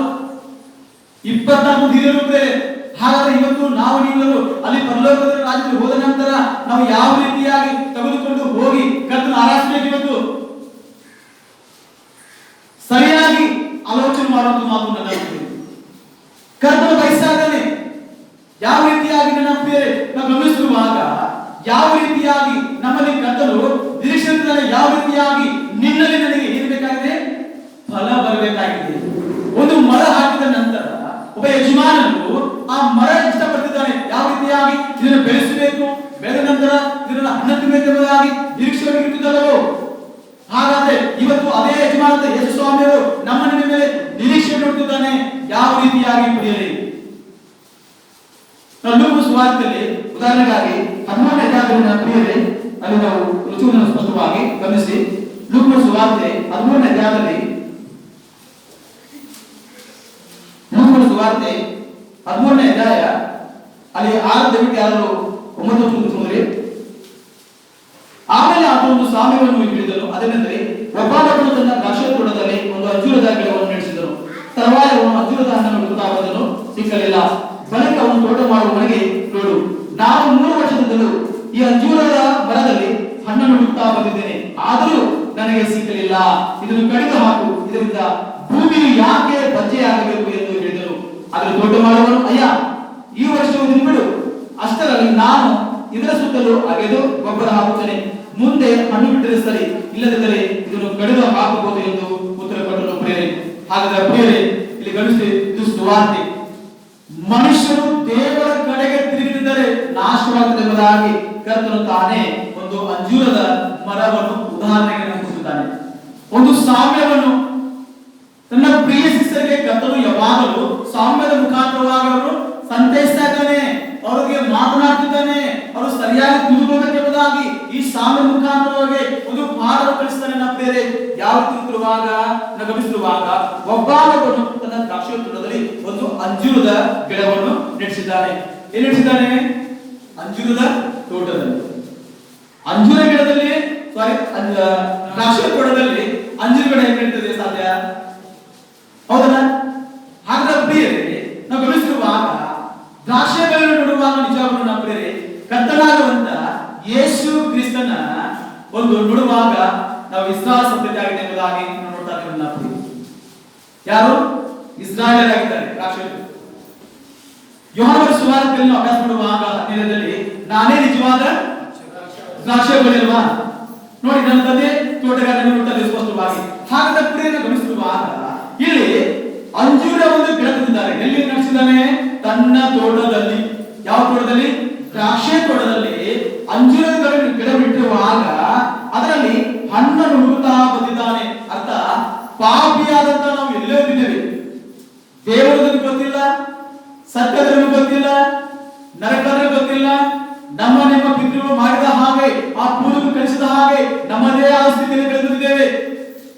ಅಂತ ಸ್ಥಿತಿಯಿಂದ ಕರ್ತನು ನಮ್ಮನ್ನು ಕಲಿಕರಿಸಿ ಒಬ್ಬ ಸುವಾರ್ತಿಕ ನಮ್ಮನ್ನು ಕಳಿಸಿ, ಒಬ್ಬ ಸಭಾಗಿನಾಗಿರ್ಬೋದು, ಒಬ್ಬ ಯವನಸ್ಥರಾಗಿರ್ಬೋದು, ಒಬ್ಬ ಸಭಾ ಸೇವಕರಾಗಿರ್ಬೋದು, ಅವರ ಮುಖಾಂತರವಾಗಿ ಆ ಸುವಾರ್ತೆಯ ಬಾಗಿಲವನ್ನು ಕರ್ತನು ನಮ್ಮ ಮುಂದೆ ತಂದಿಟ್ಟಿರುವಾಗ ಆ ಸುವಾರ್ತೆಯ ಬೀಜ ನಮ್ಮ ನಿಮ್ಮದಲ್ಲಿ ನಾವು ಸಂಪೂರ್ಣವಾಗಿ ಪಶ್ಚಾತ್ತಾಪ ಮುಖಾಂತರವಾಗಿ ನಂಬಿಕೆಯಿಂದ ಅರಿಕೆ ಮಾಡಿ ಹೃದಯ ನಮ್ಮ ಮುಖಾಂತರವಾಗಿ ಆ ಭಾಗದಲ್ಲಿ ಕರ್ತನು ನಮ್ಮನ್ನು ಇಟ್ಟಿರುವಾಗ ನನ್ನ ಪ್ರಿಯರೇ, ಆ ದ್ರಾಕ್ಷಿ ತೋಟದಲ್ಲಿ ಕರ್ತನು ನಮ್ಮನ್ನು ಇಟ್ಟಿರುವಾಗ ನಾವು ಮತ್ತೆ ನನ್ನ ಪ್ರಿಯರೇ ಕರ್ತನು ಬಯಸ್ತಾ ಇದ್ದಾನೆ. ಯಾವ ರೀತಿಯಾಗಿ ದ್ರಾಕ್ಷಿ ತೋಟದಲ್ಲಿ ಅಂಜೂರ ಗಿಡವನ್ನು ಇಟ್ಟಿರುವಾಗ ಅದರ ಹಣ್ಣು ಹುಡುಕ್ತಾ ಬಂದಿದ್ದಾನೆ. ಹೌದು ಪ್ರಿಯರೇ, ಹಾಗಾದ್ರೆ ಆ ತೋಟ ಮಾರುವನ್ನು ಸ್ಪಷ್ಟವಾಗಿ ಯಜಮಾನ ಹುಡುಕುವಾಗ ನನ್ನ ಪ್ರಿಯರೇ, ಯಜಮಾನ ನಿಜವಾಗ ನೋಡುವಾಗ ಅದರಲ್ಲಿ ಹಣ್ಣು ಹುಡುಕ್ತಾ ಬಂದಿದ್ದೇನೆ, ಆದ್ರೆ ಹಣ್ಣು ಸಿಗ್ತಾ ಇಲ್ಲ. ಹಾಗಾದ್ರೆ ತೋಟ ಮಾರುಗಳು ಸ್ಪಷ್ಟವಾಗಿ, ಅಯ್ಯ ಯಾಕಯ್ಯ ಇಷ್ಟು ಸುಮ್ಮನೆ ಎಷ್ಟು ಸಮಯ ಮಾಡ್ತಿದ್ಯಾ, ಇದೇನ್ ಮಾಡು, ಗಡಿದ ಹಾಕ್ಬಿಡುತ್ತೆ. ನೋಡಿ ಬೇರೆ ಹಾಗೆ ಗಮನಿಸುವಾಗ ನಾನು ನೋಡುತ್ತಿರುವಾಗ, ನೋಡು, ನಾನು 3 ವರ್ಷದಿಂದಲೂ ಈ ಅಂಜೂರದ ಮರದಲ್ಲಿ ಹಣ್ಣು ಓದ್ತಾ ಬಂದಿದ್ದೇನೆ, ಆದ್ರೂ ನನಗೆ ಏನ್ ಸಿಗ್ತಲ್ಲ, ಫಲ ಸಿಗ್ತಾ ಇಲ್ಲ. ನೋಡಿದ್ದೇನೆ ಸುವಾರ್ತೆ ಸೇವೆ ಯಾಕೆ ನಾವು ಮಾಡಬೇಕಾ? ಕರ್ತನು ನಿರೀಕ್ಷೆ ನಮ್ಮನ್ನು ನೋಡ್ತಾ ಇದ್ದಾನೆ. ಆ ಹಣ್ಣು ಕರ್ತನು ಕೊಟ್ಟಂತ ವಿಷಯಗಳು ಆಗ ತೋಟದಲ್ಲಿಟ್ಟಂತ ಕರ್ತನು ನನಗೆ ಸ್ಪಷ್ಟವಾಗಿ ಹೇಳ್ತಿದ್ದಾನೆ, ಯಾವ ರೀತಿಯಾಗಿ ನಾನು ನಿನ್ನನ್ನು ನನ್ನ ತೋಟದಲ್ಲಿಟ್ಟುಕೊಂಡಿದ್ದೇನೆ, ಹಾಗಾದ್ರೆ ನೀವು ನನ್ನ ತೋಟದಲ್ಲಿಟ್ಟುಕೊಂಡ ನಂತರ ನಿನ್ನ ನನಗೆ ಫಲ ಬರಬೇಕೆಂದು ಕರ್ತನು ಬಯಸ್ತಿದ್ದಾನೆ ಪ್ರಿಯರೇ. ಹಾಗಾದ್ರೆ ಮುಂದಿರುವಾಗ ಒಡೆಯ ಸಾಕು, ನನಗೆ 3 ವರ್ಷ ಆಯ್ತು, ಸುತ್ತಲೂ ಗೊಬ್ಬರ ಹಾಕಿದ್ದೇನೆ, ಎಲ್ಲಾ ಮಾಡಿದ್ದೇನೆ, ಫಲ ಬರ್ತಾರೆ ಅಂತಾನೆ ಕಡಿದ ಹಾಕ್ಬಿಟ್ಟು ಅದು ತೋಟ ಮಾಡೋಣ. ಅರ್ಥ ಗೊತ್ತಾ? ಪವಿತ್ರಾತ್ಮ ಪ್ರಿಯರೇ, ಅದು ಗುಣಾತ್ಮದಲ್ಲಿ ಯಾರಿಗಾಗಿ? ನಮಗಾಗಿ, ನಮ್ಮೆಲ್ಲರಿಗಾಗಿ. ಅಯ್ಯ ಈ ವರ್ಷ ಬಿಡು, ಹೆಂಗಾದ್ರೂ ಮಾಡಿ ಸುತ್ತಲೂ ನೀರ್ ಹಾಕ್ತೇನೆ, ಗೊಬ್ಬರ ಹಾಕ್ತೇನೆ, ಹೆಂಗಾದ್ರೂ 1 ವರ್ಷ ಟೈಮ್ ಸಾಕು, ಮುಂದೆ ನಾನು ಬಿಡದ ಸರಿ ಹಿಡಿದ ಹಾಗೆ ಕಡಿದು ಹಾಕೋದು. ನಾವು ಹತ್ರ ಹೋಗುವಾಗ ನನ್ನ ಪ್ರಿಯರೇ, ನಾವು ಯೋಹಾನನ ಸುವಾರ್ತೆಯಲ್ಲಿ 15ನೇ ಓದಿರುವಾಗ ಕರ್ತನಲ್ಲಿ ಯಾವ ಕೊಂಬೆಯು ಫಲ ಕೊಡುತ್ತೋ ಕರ್ತನ ಆ ಕೊಂಬೆಯನ್ನು ಯಾವಾಗಲೂ ಶುದ್ಧಿ ಮಾಡುತ್ತಾನೆ. ಯಾವ ಕೊಂಬೆಯು ಆ ಒಂದು ದ್ರಾಕ್ಷಿ ಇಟ್ಟುಕೊಂಡು ಫಲ ಕೊಡೋದಿಲ್ಲೋ ಆ ಕೊಂಬೆಯನ್ನು ಕರ್ತನು ಏನ್ ಮಾಡ್ತಾನೆ? ಕಡಿದು ಹಾಕುತ್ತಾನೆ. ಹೌದು ಬೇರೆ. ಹಾಗಾದ್ರೆ ನಮ್ಮೆಲ್ಲರ ಜೀವಿತ ಈ ಭೂಲೋಕದಲ್ಲಿ ಈ ಪ್ರಾಣ ಹೋಗುವ ಮುಂಚಿತವಾಗಿ ನನ್ನ ಪ್ರಿಯರೇ, ಕರ್ತನಿಗೆ ನಾವು ಫಲ ಕೊಡಬೇಕೆಂಬುದಾಗಿ ಕರ್ತನು ಬಯಸುತ್ತಾನೆ. ಆ ಫಲ ಅನ್ನುವಾಗ ಶೇಬು ಫಲ ಅಲ್ಲ, ದ್ರಾಕ್ಷಿ ಫಲ ಅಲ್ಲ, ಅಂಜೂರದ ಫಲ ಅಲ್ಲ, ಇನ್ನು ಬೇರೆ ಬೇರೆ ಎಷ್ಟೋ ಬಿಡ್ತಾರೆ, ಗೋಡಂಬಿ ಬರ್ತೇವೆ, ಬೇರೆ ಬೇರೆ ಫಲ ಉಂಟಲ್ಲ, ಆ ಫಲ ನಮ್ಮ ನಿರೀಕ್ಷೆ ಮಾಡಿರಲ್ಲ. ನಮ್ಮಲ್ಲಿ ಫಲ ಮೊದಲೇ ಫಲ ಯಾವುದು ಗೊತ್ತಾ?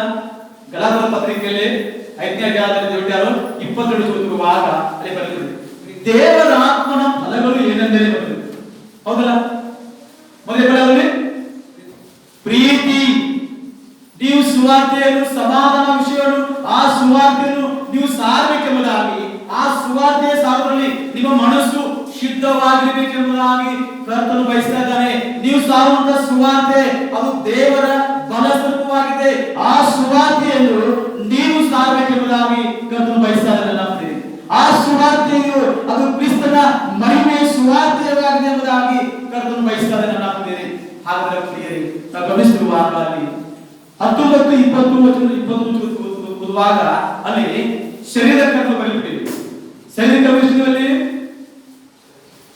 ಎಷ್ಟು ಶರೀರ ಕರ್ಮಗಳು? ಎಷ್ಟು? 14 ಬರೆಯಲ್ಪಟ್ಟಿದೆ. ಹೌದಲ್ಲ? ನೋಡಿ 22 ಓದುವಾಗ ಪವಿತ್ರ ಹೊರಡುವಾಗ ಎಷ್ಟು ಗುಣಗಳಿವೆ? 9 ಗುಣ ಬರೆಯಲ್ಪಟ್ಟಿದೆ. ನನ್ನ ಪ್ರಿಯರೇ, 9 ಗುಣಗಳು ಪ್ರತಿಯೊಬ್ಬ ವಿಶ್ವಾಸದಲ್ಲಿ ಪರಿಪೂರ್ಣವಾಗಿ ಇರಬೇಕು. ಆಲೋಚನೆ ಮಾಡಬಹುದು. ನಾ ಪ್ರೀತಿ ಮಾಡಿದ್ರೆ ಕರುಣೆ ತೋರಿಸ್ತಂದ್ರೆ ಕರುಣೆ ಗುಣ ನಿಂಬಬೇಕು, ಪ್ರೀತಿ ಗುಣ ನಿಂಬಬೇಕು, ದೀರ್ಘ ಶಾಂತಿ ಕಾಯಿ ಗುಣ ನಿಂಬಬೇಕು, ಸಹನೆ ನಿಂಬಬೇಕು. ಎಷ್ಟು ಗುಣಗಳು ಬರಬೇಕಿಲ್ಲ, ಆ ಎಲ್ಲಾ ಗುಣಗಳು ಎಲ್ಲಿರಬೇಕು? ಒಬ್ಬ ವಿಶ್ವಾಸದಲ್ಲಿ ಇರಬೇಕು. ಅದಕ್ಕಾಗಿ ಪ್ರಿಯರೇ, ನಾವು ಗಮನಿಸುವಾಗ ಈ ಪ್ರೀತಿಯ ಆ ಫಲ ನಿಮ್ಮಲ್ಲಿದ್ರೆ, ಆ ಪ್ರೀತಿಯಲ್ಲಿ ಆ ಗುಣ ಇವತ್ತು ಯಾರ ಮೇಲಿದೆ? ಪ್ರತಿಯೊಬ್ಬ ವಿಶ್ವಾಸಿಗಳ ಮೇಲೆ. ಇವತ್ತು ಅನೇಕ ಜನರಿಗೆ ಏನ್ ಗೊತ್ತಾ? ಪ್ರತಿಯೊಬ್ಬರಿಗೆ ಸಾಲ ಇದೆ, ಪ್ರತಿಯೊಬ್ಬರ ತಲೆ ಮೇಲೆ ಇದೆ, ಎಲ್ಲರಿಗೂ ಸಾಲ ಇದೆ. ಸಾಲದ ವ್ಯಕ್ತಿ ಯಾರು ಕೊಡುವುದಿಲ್ಲ. ಹೌದಲ್ಲ? ಹಾಗಾದ್ರೆ ಪ್ರಿಯರೇ, ನಾವು ಗಮನಿಸುವಾಗ ಅದರ ಅಪೊಸ್ತಲ ಪೌಲನು ನಮಗೆ ಒಂದು ಯಾವ ಸಾಲ ಇರಬೇಕೆಂಬುದಾಗಿ ಇಲ್ಲಿ ಪವಿತ್ರಾತ್ಮ ಮುಖಾಂತರವಾಗಿ ಎಚ್ಚರಿಸ್ತಾ ಇದ್ದಾರೆ. ಹಾಗಾದ್ರೆ ಪ್ರಿಯರೇ, ನಾವು ಗಮನಿಸುವಾಗ ಯಾವ ರೀತಿಯಾಗಿ ನಮ್ಮ ಮೇಲೆ ಒಂದು ಸಾಲ ಇದೆ ಎಂಬುದಾಗಿ ದೇವರ ಮುಖಾಂತರವಾಗಿ ಒಂದು ವಿಷಯವನ್ನು ನಾವು ಸ್ಪಷ್ಟವಾಗಿ 1ನೇ ಕೊರಿಂಥದ ಪತ್ರಿಕೆಯಲ್ಲಿ ಗಮನಿಸಿರುವಾಗ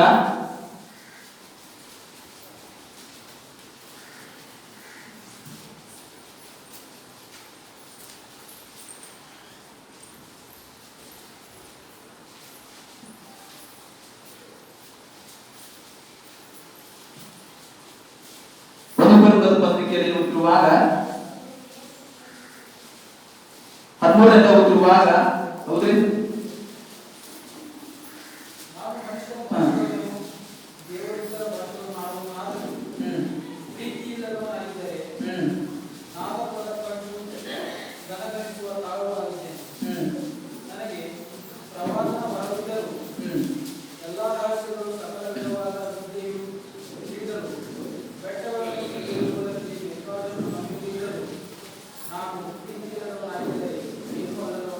ನೋಡಿ ಬೇರೆ ಗಮನಿಸುವಾಗ ಯಾವ ರೀತಿಯಾದ ಪ್ರೀತಿಯ ಒಂದು ಶ್ರೇಷ್ಠದ ಬಗ್ಗೆ ಬರೆಯಲ್ಪಟ್ಟಿದೆ ನಿಮ್ಮನೆ ಧ್ಯಾನ ಮಾಡಿ. ಎಷ್ಟೇ ಜ್ಞಾನ, ಎಷ್ಟೇ ಬುದ್ಧಿ, ಎಷ್ಟೇ ತಿಳುವಳಿಕೆ ಏನೆಲ್ಲ ಒಳ ಇತ್ತು ಸರ್, ಮೊದಲೇ ಪ್ರೀತಿ ಇದ್ದರೆ ನಾವು ಏನು ಅಲ್ಲ, ನಾದ ಕೊಡುವ ಕಂಚು ಗದಗನಿಸುವ ತಾಳವಾಗಲಿ.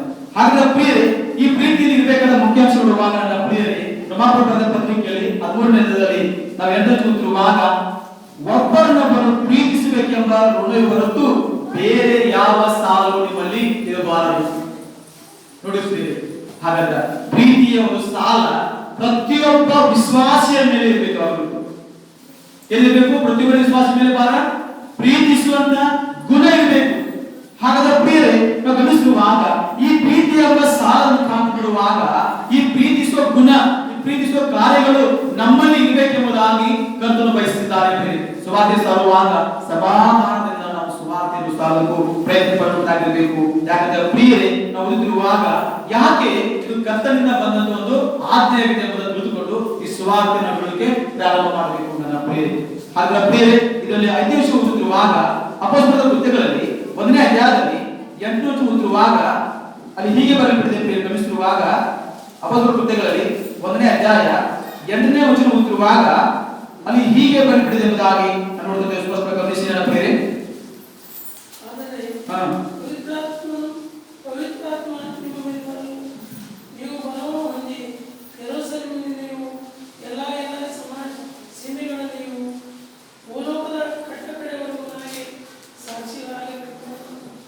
ನೋಡಿ ಪ್ರಿಯರೇ, ದೇವರು ವಯಸ್ಸಾದನೆ ಯಾವ ರೀತಿಯಾಗಿ ಇರುತ್ತಿರುವಾಗ, ಆದರೆ ಪವಿತ್ರಾತ್ಮ ನಿಮ್ಮ ಮೇಲೆ ಬರಲು ನೀವು ಬಲವನ್ನು ಹೊಂದಿ ಯೆರೂಸಲೇಮಿನಲ್ಲಿ ಎಲ್ಲಾ ಯುದಾಯ ಸಮಾಜಗಳಲ್ಲಿ ಭೂಲೋಕದಲ್ಲಿ ಕಟ್ಟಕಡೆಯವರೆಗೂ ನನಗೆ ಸಾಕ್ಷಿಗಳಾಗಬೇಕೆಂಬುದಾಗಿ ಕರ್ತನು ಬಯಸಿದ್ದಾನೆ.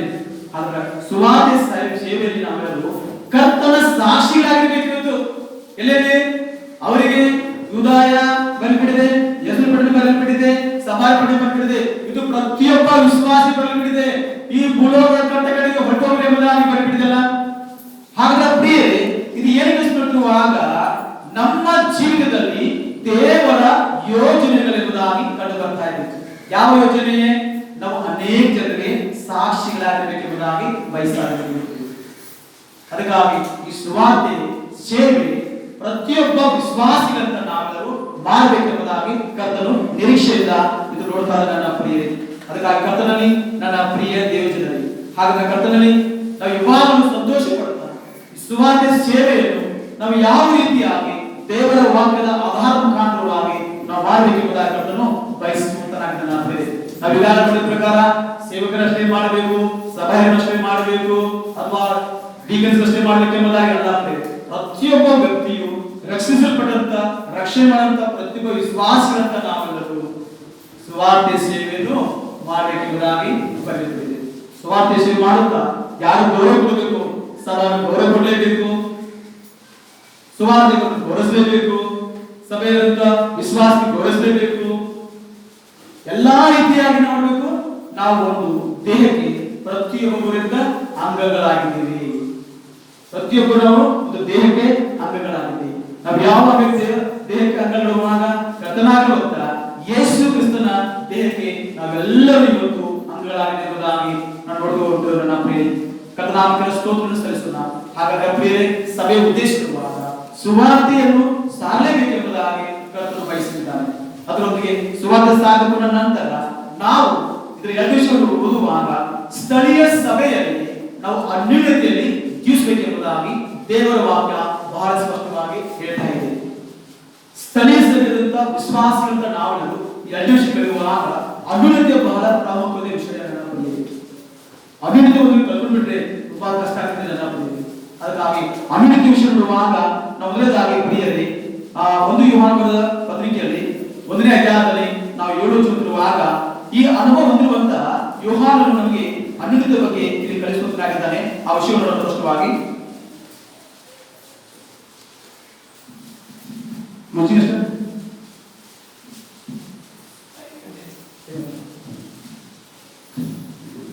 ಯೋಹಾನನ ಪತ್ರಿಕೆಯಲ್ಲಿ 1 ಯೋಹಾನನ ಪತ್ರಿಕೆ 1ನೇ ಅಧ್ಯಾಯ 7 ಓದುತ್ತಿರುವಾಗ ನೋಡಿದ್ದೇವೆ.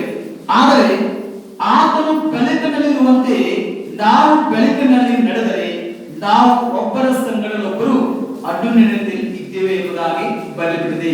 ಮತ್ತು ಆತನ ಮಗನಾದ ಯೇಸುವಿನ ರಕ್ತವು ಸಕಲ ಪಾಪವನ್ನು ನಿವಾರಣೆ ಮಾಡಿ ನಮ್ಮನ್ನು ಶುದ್ಧಿ ಮಾಡುತ್ತದೆ ಎಂಬುದಾಗಿ ಬರೆಯಲ್ಪಟ್ಟಿದೆ.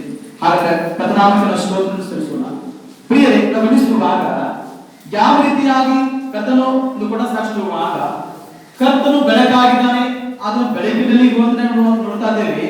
ಅದರ ಮುಖಾಂತರವಾಗಿ ನಾವು ಬೆಳಕಿನಲ್ಲಿ ನಡೆದರೆ ಪ್ರತಿಯೊಬ್ಬ ಮನುಷ್ಯನು ಬೆಳಕಿನಲ್ಲಿ ನಡೆಯಬೇಕು. ಆ ಬೆಳಕಿನ ಸ್ವಭಾವದಲ್ಲಿ ನಡೆದರೆ ಮತ್ತು ಬೆಳಕಿನಲ್ಲಿ ನಡೆಯುವಂತಹ ಒಬ್ಬರ ಸಂಗಡ ಯಾವಾಗಲೂ ಅನ್ಯೋನ್ಯತೆ ಇರುತ್ತೇವೆ. ಎಷ್ಟು ನಂಬಿದ್ದೇವೆ. ಬಹಳ ವರ್ಷ ವಾರದ ಸಲ ಸಭೆ ಬರೋದ, ವಾರದ ಸಲ ಬೇರೆ ಬರೋದ, ಮನೆಯಾಗಿರೋ ಫಂಕ್ಷನ್ ಇಡ್ತಾರ, ನಮ್ಮ ಪ್ರಾರ್ಥನೆ ಬೇಕಾಗ್ತಾರೆ. ಅನ್ಯೋನ್ಯತೆ ಅಲ್ಲ ಇದು, ಅನ್ಯೋನ್ಯತೆ ಅಲ್ಲ. ಅನ್ಯೋನ್ಯತೆ ದೇವರ ವಾಕ್ಯ ಬಹಳ ಸ್ಪಷ್ಟವಾಗಿ ಹೇಳ್ತಾ ಇದೆ. ಈಗಾಗಲೇ ನೋಡಿದ್ದೀವಿ ನಾವು ಯಾವ ರೀತಿಯಾಗಿ ಅಪೊಸ್ತಲರ ಕೃತ್ಯಗಳಲ್ಲಿ 8ನೇ ಅಧ್ಯಾಯದಲ್ಲಿ 42 ಓದಿರಲ್ಲ. ಅವರೆಲ್ಲರೂ ಯಾರು ರಕ್ಷಣೆ ಹೊಂದಿದ ವಿಶ್ವಾಸಿಗಳು, ದೀಕ್ಷಾಸ್ಪದ ವಿಶ್ವಾಸಿಗಳು. ಅವರು ಅಪೊಸ್ತಲರ ಬೋಧನೆಯನ್ನು ಕೇಳುವುದರಲ್ಲಿ ನಿರಂತರರಾಗಿರಲ್ಲ. ಆಮೇಲೆ ರೊಟ್ಟಿ ಮುರಿಯಲಿದ್ರು ನೋಡ್ರಿ, ಬೋಧನೆ ಕೇಳಲು ಎಲ್ಲರಿದ್ದಾರೆ, ರೊಟ್ಟಿ ಮುರಿದಿದ್ದಾರೆ, ಪ್ರಾರ್ಥನೆಗಳಿದ್ದಾರೆ, ಅನ್ಯೋನ್ಯತೆ.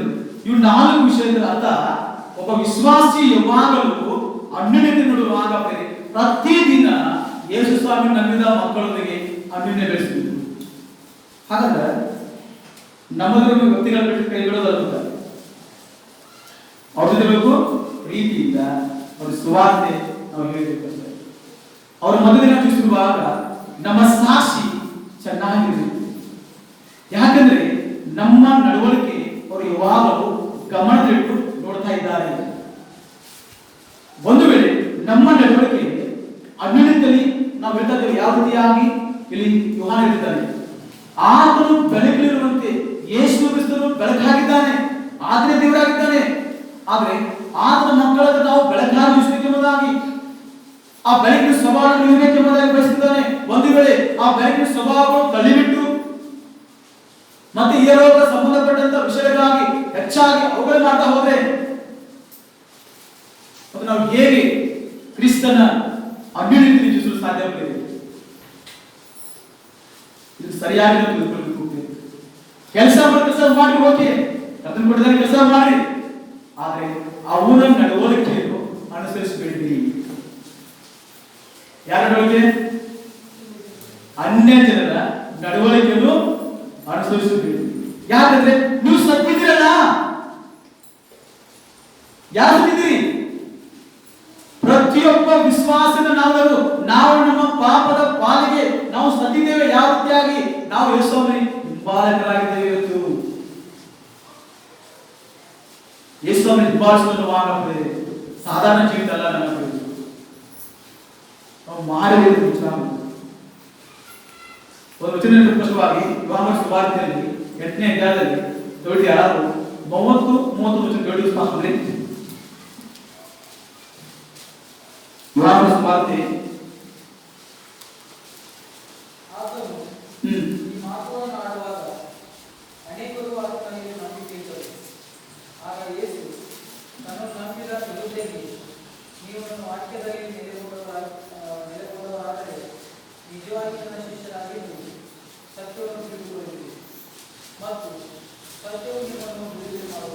ನೋಡಿ ಪ್ರಿಯರೇ, ಇಲ್ಲಿ ಕರ್ತನಿರ್ತಾನೆ ತನ್ನ ನಂಬಿದಂತ ಯಾರಿಗೆ?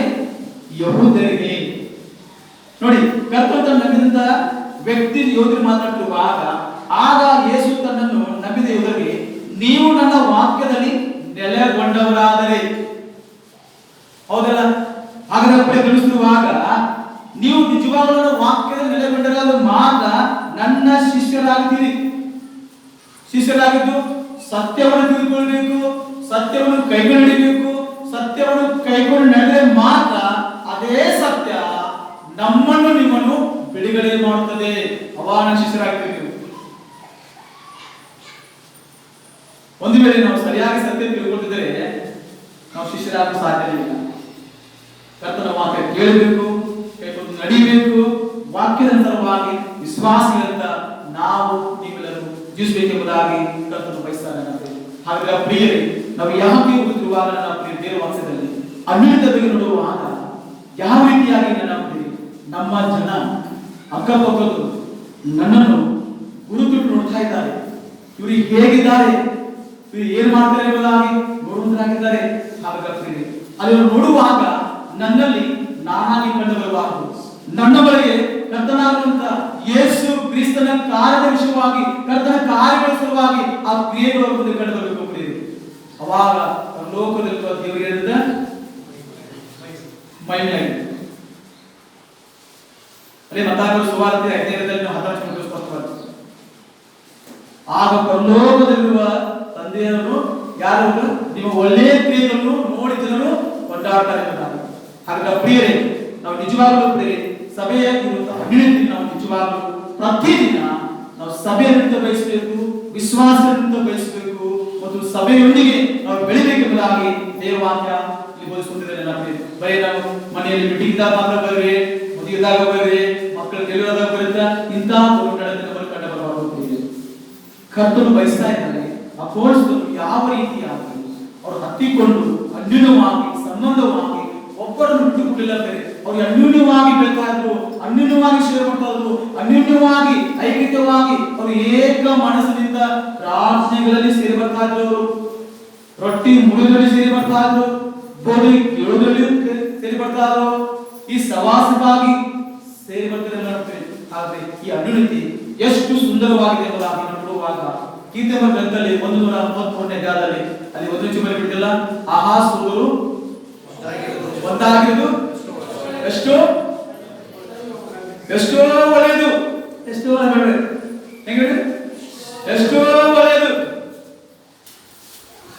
ಹಾಗಾದ್ರೆ ಪ್ರಿಯರೇ, ಸಹೋದರ ಸೇರಿರುವ ನನ್ನ ಅಭ್ಯಾಸ ಮಾಡಬೇಕಾಗಲು ಕರ್ತನು ಹೇಳ್ತಿದ್ದಾನೆ. ಮತ್ತಾಗಲು ಸುವಾರ್ತೆ 18ರಲ್ಲಿ 20 ಇರುವಾಗ ಇಬ್ಬರಾಗಲಿ ಮೂವರಾಗಲಿ ನನ್ನ ಹೆಸರಿನಲ್ಲಿ ಎಲ್ಲಿ ಕೂಡಿ ಬಂದಿರ್ತಾರೋ ಅವರ ಮಧ್ಯದಲ್ಲಿ ನಾನಿದ್ದೀನಿ.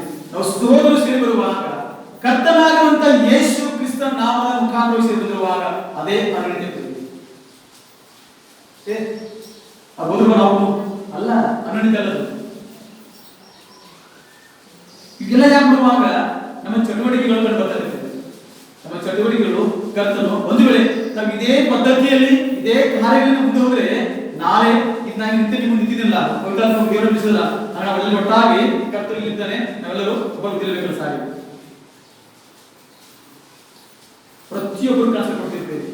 ಅವಾಗ ನಮ್ಮ ಪ್ರತೀಕಿ ಈ ಲೋಕದಲ್ಲಿ ನಾವೆಲ್ಲರೂ ಸಭೆಯರು ಸಭಾ ಸೇವಕರು ಯಾಕಮ್ಮ ನೀವು ಸಭೆ ಬಂದಿರೋದನ್ನ ನ್ಯಾಯ ಕೊಡ್ತೀವಿ ಸಭೆಯಲ್ಲಿ ಏನಂತಾರೆ ಕೆಲಸ ಮಾಡಿದ್ರು ನಾಳೆ ಯಾರಿಗೂ ಮಾತಾಡೋ ಅವಕಾಶ ಸಿಗುತ್ತಿಲ್ಲ. ಈಗೆಲ್ಲ ಅವಕಾಶ ಇದೆ. ಅದಕ್ಕಾಗಿ ಸಭೆಯ ಅನ್ಯೂನ್ಯತೆಯನ್ನು ನಾವು ಯಾವಾಗಲೂ ಕಳೆದುಕೊಂಡು ಜೀವಿಸಬಾರದು. ಒಬ್ಬ ವಿಶ್ವಾಸಿ ಸಭೆ ಕಾರ್ಯಗಳಿಗಾಗಿ ಆಸಕ್ತಿಯಿಂದ ಕೆಲಸ ಕಾರ್ಯ ಮಾಡಬೇಕು, ಸೇವೆಯಲ್ಲಿ ಮುಂದೆ ಬರಬೇಕು, ಸಾಕ್ಷಿ ಕೊಡ ಮುಂದೆ ಬರಬೇಕು, ನಂಬಿಕೆಯಲ್ಲಿ ಜೀವಿಸಬೇಕು, ಕರ್ತನ ಮಹಿಮೆಗೋಸ್ಕರವಾಗಿ ಕೊಂಡಾಡಗೋಸ್ಕರವಾಗಿ ಅದು ಸ್ಥಿರವಾಗಿ ಜೀವಿಸಬೇಕೆಂಬುದಾಗಿ ದೇವರ ವಾಕ್ಯ ಸ್ಪಷ್ಟವಾಗಿ ಬರೆದಿದೆ. ಹಾಗೆ ಕರ್ತನಲ್ಲಿ ನನ್ನ ಪ್ರಿಯ ದೇವರೇ, ನಮ್ಮ ನಿಮ್ಮ ಒಂದು ವಿಷಯವಾಗಿರುವಾಗ ಯವನಸ್ಥರಂತ ನಾವೆಲ್ಲರೂ ಸಭೆಯ ವಿಶ್ವಾಸದ ನಾವೆಲ್ಲರೂ ನಮ್ಮ ಬಗ್ಗೆ, ನಮ್ಮ ಅಕ್ಕಪಕ್ಕದರು, ನಮ್ಮ ಸಂಬಂಧಿಕ ಊರಾಗಿರ್ಬೋದು, ಇನ್ನು ಬೇರೆ ಊರುಗಳು ಹೇಗೆ ಸಾಕ್ಷಿ ಕೊಡಬೇಕೆಂಬುದಾಗಿ ಒಂದು ಉದಾಹರಣೆ ಹೇಳಿ ಇಷ್ಟಪಡ್ತೇನೆ. ಸ್ಪಷ್ಟವಾಗಿ ಅಪೊಸ್ತಲರ ಕೃತ್ಯಗಳಲ್ಲಿ 16ನೇ ಅಧ್ಯಾಯದಲ್ಲಿ ನಾವು 1ರಿಂದ ಅಲ್ಲಿ ಆ 3 ಉದುರುವಾಗ ಅಲ್ಲಿ ಬಹಳ ಸ್ಪಷ್ಟವಾಗಿ ಬರೆದಿದೆ ನೋಡಿದ್ದೇವೆ. ಆಮೇಲೆ ಅವರು ವೃತ್ತದಲ್ಲಿ ವಿಮೋಚನೆಂಬ ಒಬ್ಬ ಶಿಷ್ಯನಿದ್ದನು. ಅವನು ಕ್ರಿಸ್ತನನ್ನು ನಂಬಿದ ಒಬ್ಬ ಯೋಜ್ಯ ಸ್ತ್ರೀಯ ಮಗನು. ಅವನ ತಂದೆ ಗ್ರೀಕನು. ಅವನ ವಿಷಯವಾಗಿ ವೃತ್ತದಲ್ಲಿಯೂ ಇಕ್ಕಣ್ಯದಲ್ಲಿಯೂ ಇದ್ದ ಸೋದರರು ಒಳ್ಳೆಯ ಸಾಕ್ಷಿ ಹೇಳುತ್ತಿದ್ದರು. ಒಬ್ಬ ವಿಶ್ವಾಸದ ಬಗ್ಗೆ ನಾವು ಓದುವಾಗ ಇಲ್ಲಿ ಒಬ್ಬ ಶಿಷ್ಯನ ಬಗ್ಗೆ ಯಾವ ರೀತಿ ಗಮನಿಸಿರುವಾಗ ಆಮೇಲೆ ಅವನು ದರ್ಬೆಗೂ ಯುದ್ಧಕ್ಕೆ ಬಂದನು ಎಂಬುದಾಗಿ ಯಾರು ಬಂದ್ರಲ್ಲಿ ಅಪೊಸ್ತಲನಾದ ಪೌಲನು ಬಂದಿದ್ದಾನೆ ನೋಡಿ. ಹಾಗಾದ್ರೆ ನಾವು ಓದುವಾಗ ಇಲ್ಲಿ ನಾವು ಓದುವಾಗ ಲುಸ್ತ್ರದಲ್ಲಿ ತಿಮೋತಿನ ಎಂಬ ಶಿಷ್ಯನಿದ್ದನು. ತಿಮೋತಿನ ಯಾರು? ಶಿಷ್ಯರು. ಹೌದಲ್ಲ? ನಾವು ಯೇಸು ಕ್ರಿಸ್ತ ಶಿಷ್ಯರಾಗಬೇಕಾದ್ರೆ ಗುರು ನಮಗೆ ಏನು ಕಲಿಸ್ತಾನೋ ಆ ಮಾತುಗಳು ಯಾವಾಗಲೂ ಕೈಕೊಂಡು ನಡೆಯಬೇಕು. ಒಂದು ವೇಳೆ ಕೈಕೊಂಡು ನಡೆಯದಿದ್ದರೆ ನಾನು ಶಿಷ್ಯನಾಗ ಸಾಧ್ಯ ಇಲ್ಲ. ಗುರು ಏನು ಬೋಧಿಸ್ತಾನೋ ಆ ಶಿಷ್ಯ ಯಾವಾಗಲೂ ಗುರುವಿಂದ ಮಾತ್ರ ಕಲಿತಾ ಹೋಗಬೇಕು. ನಾನು ಗುರುವಿನ ಹಾಗೆ ಹೋಗೋದಲ್ಲ. ಮತ್ತೆ ಗುರು ಲಕ್ಷ್ಯಕ್ಕೆ ಗುರು ಕೊಟ್ಟ ವಿಷಯಗಳು ಗುರು ಕಲಿಸ್ತಾ ಇದ್ದಾರೆ. ನಮ್ಮ ಗುರು ಯಾರು? ನಮ್ಮ ಗುರು ಯಾರು? ಎಲ್ಲಿ ಬರೀತಿದೆ ವಚನ?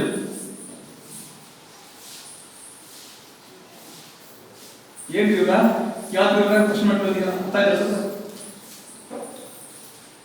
ಗುರು ಯಾರು ನಮಗೆ ಕರ್ತವ್ಯ ಎಲ್ಲಿ ಬರೆದಿದೆ?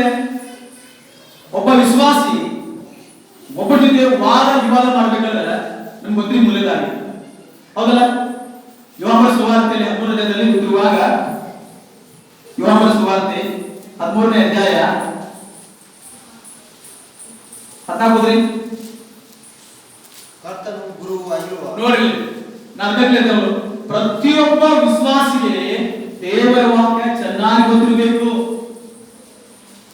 ನಾವು ಸ್ಪಷ್ಟವಾಗಿ ಕರ್ತನು ಗುರುವ ಆಗಿರುವ ನಾನು ನಿಮ್ಮ ಕಾಲವನ್ನು ತೊಳೆದಿರಲಾಗಿ ನೀವು ಸಹ ಒಬ್ಬರನ್ನೊಬ್ಬರ ಕಾಲವನ್ನು ತೊಳೆಯುವ ಹಂಗಿನವರಾಗಿದ್ದರಾಗಿ ಕರ್ತನು ಕಲಿಸುತ್ತಿದ್ದಾನೆ. ಗುರು ನಮಗೆ ಒಂದು ಪಾಠ ಕಲಿಸಿದ್ದಾನೆ. ಹೌದಲ್ಲ? ಹಾಗಾದ್ರೆ ನಾವು ಗಮನಿಸುವಾಗ ಇಲ್ಲಿ ತಿಮೋಥಿ ಎಂಬ ಶಿಷ್ಯನಿದ್ದಾನೆ.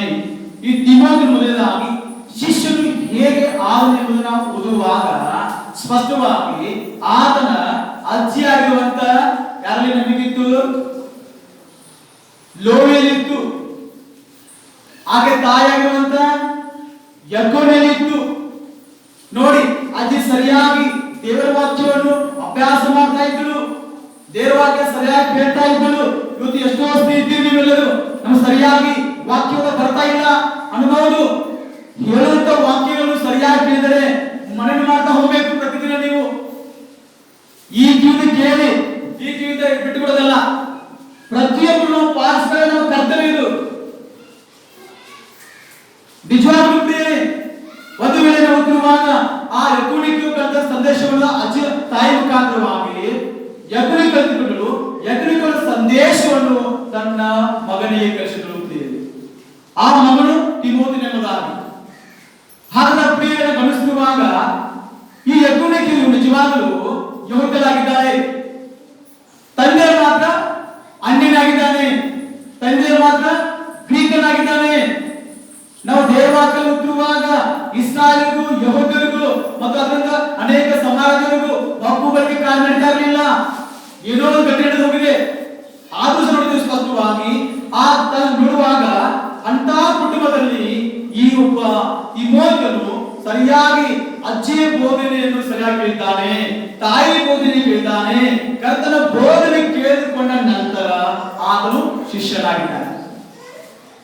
ಪೌಲನ ಸುವಾರ್ತೆ ಕೇಳಿ ಅವನು ಶಿಷ್ಯನಾಗಲಿಲ್ಲ ತಿಮೋಥಿಯನು. ಅದಕ್ಕಾಗಿ ಪ್ರಿಯರೇ, ಇಲ್ಲಿ ತರಬೇಕು ಮತ್ತು ಸ್ಪಷ್ಟವಾಗಿ ಲುಸ್ತಕ್ಕೆ ಬಂದಿರುವಂತ ಆ ಪೌಲನು ಸ್ಪಷ್ಟವಾಗಿ ನನ್ನ ಪ್ರಿಯರೇ ಅಲ್ಲಿ ಲುಸ್ತದಲ್ಲಿ ಪಟ್ಟಲ್ಲಿದ್ದಂತ ತಿಮೋಥಿ ಒಬ್ಬ ಶಿಷ್ಯನಾಗಿದ್ದನು. ಅವನು ಯೇಸು ಕ್ರಿಸ್ತನನ್ನು ನಂಬಿದ ಒಬ್ಬ ಯಹೂದ ಸ್ತ್ರೀಯ ಮಗನಾಗಿದ್ದನು. ಅವನ ತಂದೆ ಗ್ರೀಕನಾಗಿದ್ದನು. ಅವನ ವಿಷಯವಾಗಿ ಲುಸ್ತದಲ್ಲಿಯೂ ಇಕೋನ್ಯದಲ್ಲಿಯೂ ಇದ್ದ ಸಹೋದರರು ಹೇಳ್ತಾ ಒಳ್ಳೆ ಸಾಕ್ಷಿ ಹೇಳ್ತಾ ಇದ್ದರು.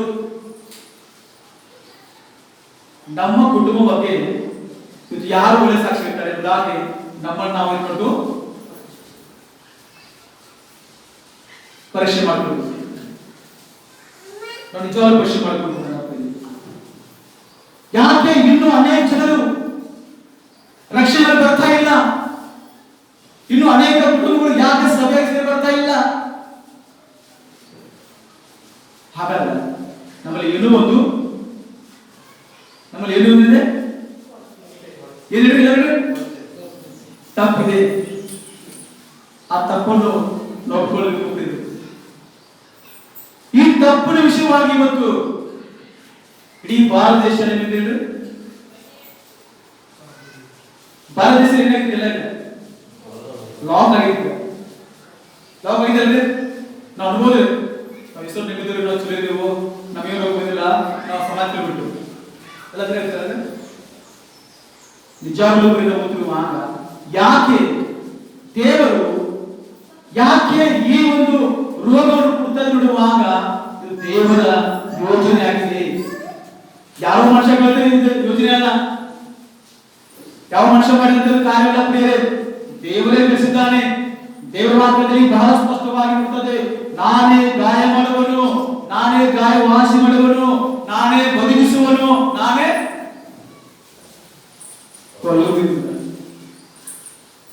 ಹೌದು. ಯಾಕೆ ನಮ್ಮಿನಂತ ವಿಶ್ವಾಸದ ಜೀವಿತ ಸರಿಯಾಗಿಲ್ಲದ ಕಾರಣ ದೇವರ ಉಗ್ರ ಕೋಪವು ಈ ಭೂಲೋಕದಲ್ಲಿ ಅದು ನಮ್ಮ ಮುಖಾಂತರವಾಗಿ ಮತ್ತು ಅನೇಕ ಜನರ ಮುಖಾಂತರವಾಗಿ ಭೂಲೋಕದಲ್ಲಿ ದೇವರು ತನ್ನ ಉಗ್ರ ಕೋಪವನ್ನು ಈ ಭೂಲೋಕ ಕಳಿಸಿದ. ನನ್ನ ಪ್ರಿಯರೇ ಗಮನಿಸಿ ಸ್ಪಷ್ಟವಾಗಿ ರೋಮಾಪುರ ಬರೆದ ಪತ್ರಿಕೆಯಲ್ಲಿ 1ನೇ ಅಧ್ಯಾಯದಲ್ಲಿ ನನ್ನ ಪ್ರಿಯರೇ 18 ದಯವಿಟ್ಟು ಓದಿ ಸ್ಪಷ್ಟವಾಗಲಿ. ರೋಮ 1:18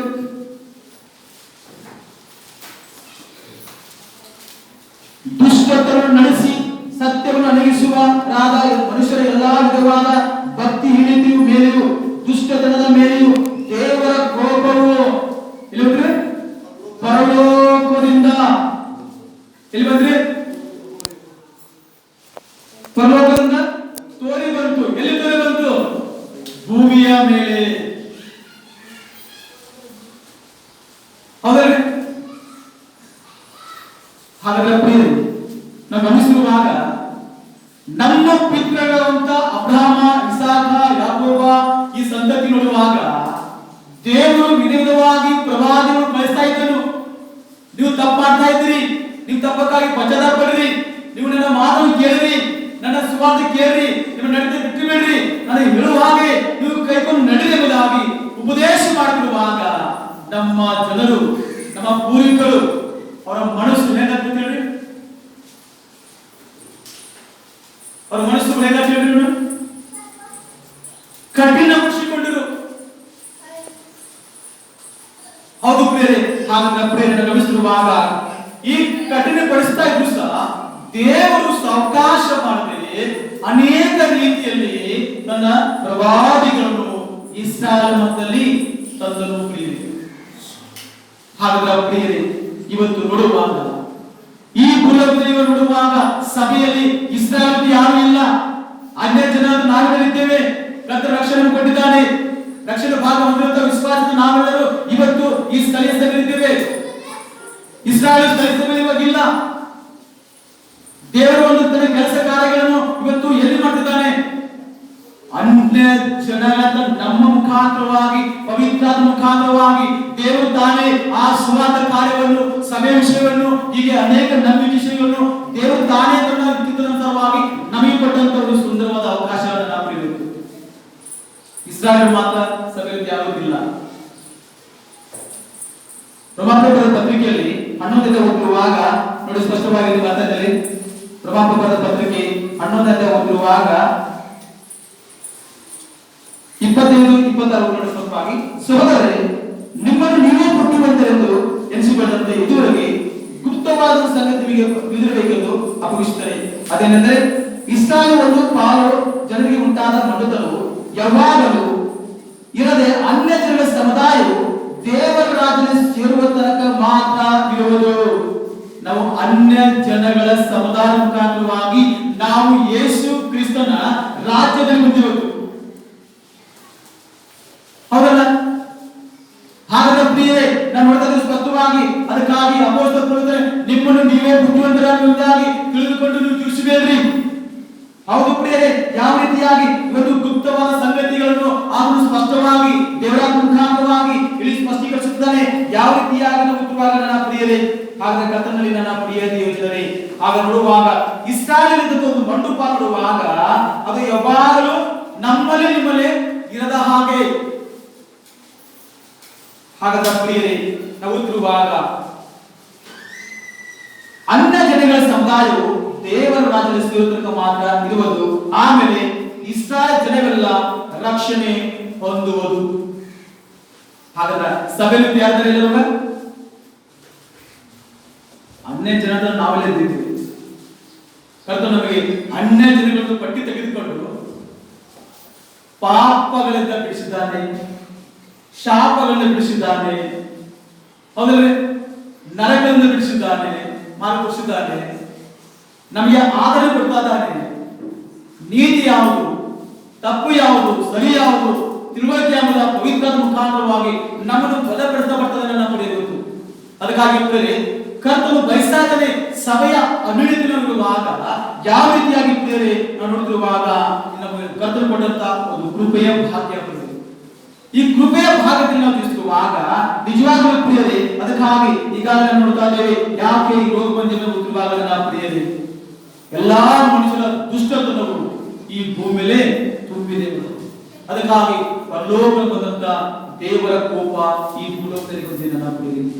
ಹೌದು ಪ್ರಿಯರೇ, ಇವತ್ತು ನೋಡುತ್ತಿರುವಾಗ ಒಂದು ವೇಳೆ ವಿಶ್ವಾಸಿಗಳು ಏನಾದರೂ ಕೊರೋನಾ ರೋಗ ಬಂದಿರುವ ಸಂತೋಷಪಡ್ರಿ, ಬಾಧೆ ಸಂತೋಷಪಡ್ರಿ, ಒಂದು ವೇಳೆ ಸಂತೋಷಪಡ್ರಿ. ಯಾಕೆ ಸಂತೋಷಪಡ್ಬೇಕು?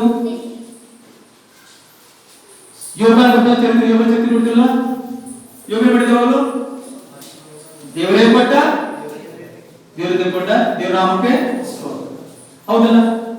ಈ ದೇಹದ ಮುಖಾಂತರವಾಗಿ ಕರ್ತನಿಗೆ ಮಹಿಮೆಯಾಗಬೇಕೆಂಬುದಾಗಿ ಕರ್ತನು ಬಯಸ್ತಾನೆ ನನ್ನ ಪ್ರಿಯರೇ. ಅದಕ್ಕಾಗಿ ಕರ್ತನಲ್ಲಿ ನನ್ನ ಪ್ರಿಯ ದೇವರಲ್ಲಿ ಇವತ್ತಿನ ಓದುತ್ತಿರುವಾಗ ಸಭೆಯ ಅಭಿವೃದ್ಧಿ ಬಹಳ ಪ್ರಾಮುಖ್ಯವಾಗಿದೆ ಎಂಬುದಾಗಿ ಸ್ಪಷ್ಟವಾಗಿ ನಾವು ಅಭ್ಯಾಸ ಮಾಡುವ ನನ್ನ ಪ್ರಿಯರೇ. ಕರ್ತನಾಮದ ಸ್ತೋತ್ರವನ್ನು ಸಲ್ಲಿಸುವ ನನ್ನ ಪ್ರಿಯರೇ.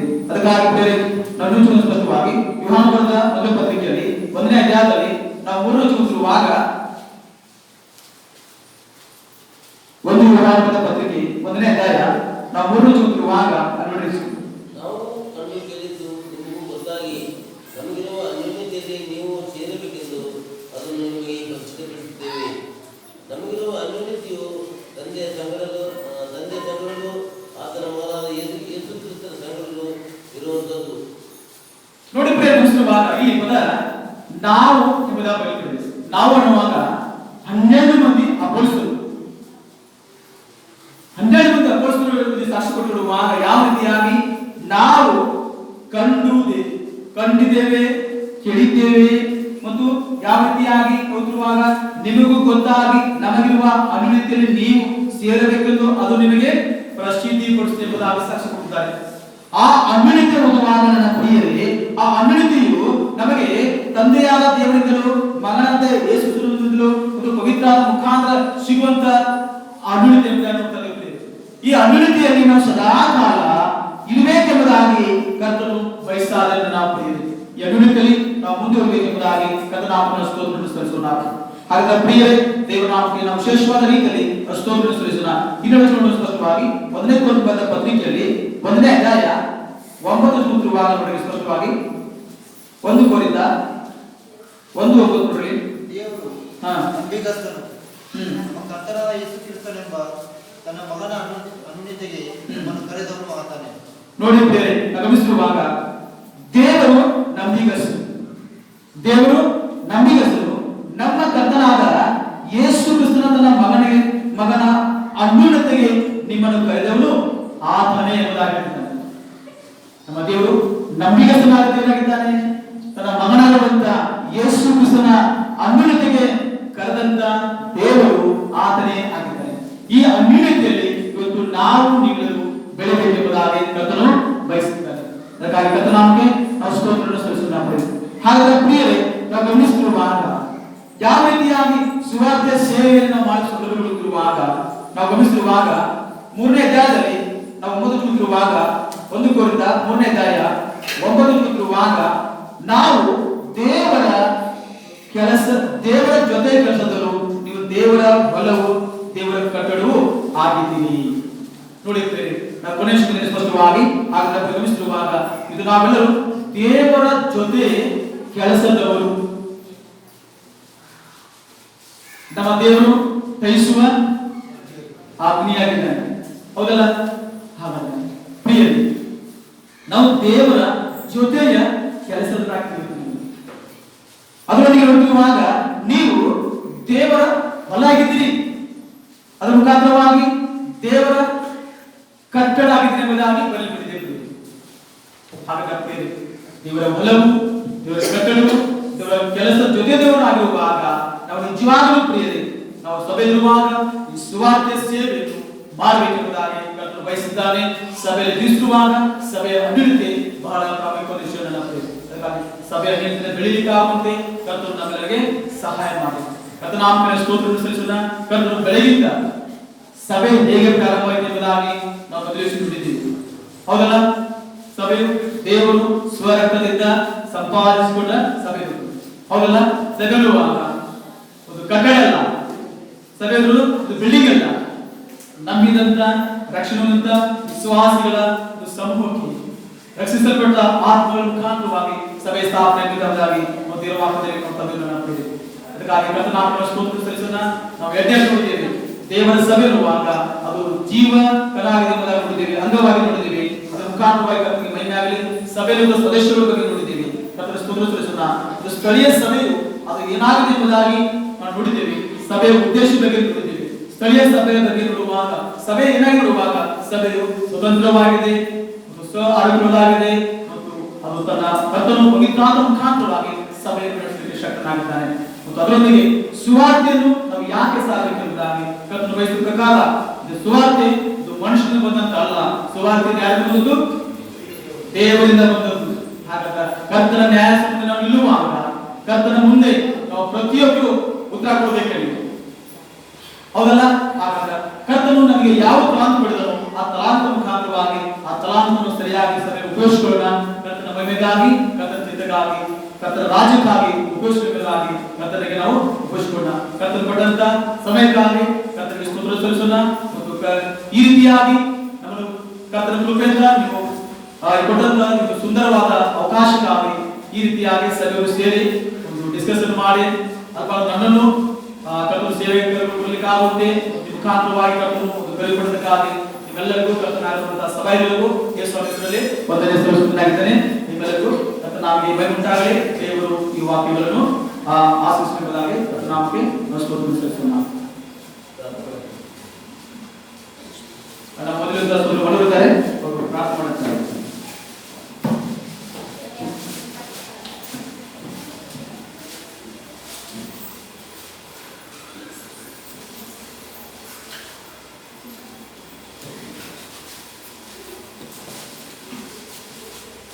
ನಾವು ಪ್ರಾರ್ಥನೆ ಮಾಡಿಕೊಂಡು ಪ್ರೀತಿ ಸ್ವರೂಪನಾದ ತಂದೆಯಾದ ದೇವರು, ನಿಮ್ಮ ಪರಿಶುದ್ಧ ಉನ್ನತವಾದ ನಾಮಕ್ಕಾಗಿ ಸ್ತುತಿಸುತ್ತೇವೆ. ಕರ್ತನೆ, ಇವತ್ತು ವಾರದ ಮೊದಲನೇ ದಿನದಲ್ಲಿ ಕರ್ತನೆ ಸ್ವಾಮಿ ಅಪಾನಿನ ಪ್ರಿಯರಾದ ಮಕ್ಕಳಾಗಿ ಮುಂಜಾನೆ ಸಮಯದಿಂದ ಕರ್ತನೆ ಇದೊಂದು ಸಾಯಂಕಾಲದ ಸಮಯದವರೆಗೆ ಕರ್ತನೆ ಸ್ವಾಮಿ ನಿಮ್ಮ ಕೃಪೆಯಿಂದ ಕರ್ತನೆ ಬೆಳಿಗ್ಗೆ ಜಾವದಲ್ಲಿ ಕರ್ತನೆ ಆರಾಧನೆ ಭಾಗದಲ್ಲಿ ನಿಮ್ಮ ದಾಸನ ಮೂಲಕವಾಗಿ ಅನೇಕ ವಿಷಯಗಳನ್ನು ಕರ್ತನೆ ಸ್ವಾಮಿ ನಾವು ಯಾವುದು ಹೇಗೆ ಆರಾಧಿಸಬೇಕು, ಆರಾಧನೆಯಲ್ಲಿ ಯಾವ ರೀತಿಯಲ್ಲಿ ನಡೀಬೇಕೆಂಬುದಾಗಿ ಅಪ್ಪ ನೀವು ಕೃಪೆ ಮೂಲಕವಾಗಿ ನಮಗೆ ತಿಳಿಸಲ್ಪಡ್ತಿದ್ದಾರೆ. ನಿಮಗೆ ಕೋಟಿ ಕೋಟಿ ಸ್ವರ್ಗಗಳು ಸಲ್ಲಿಸುತ್ತೇವೆ.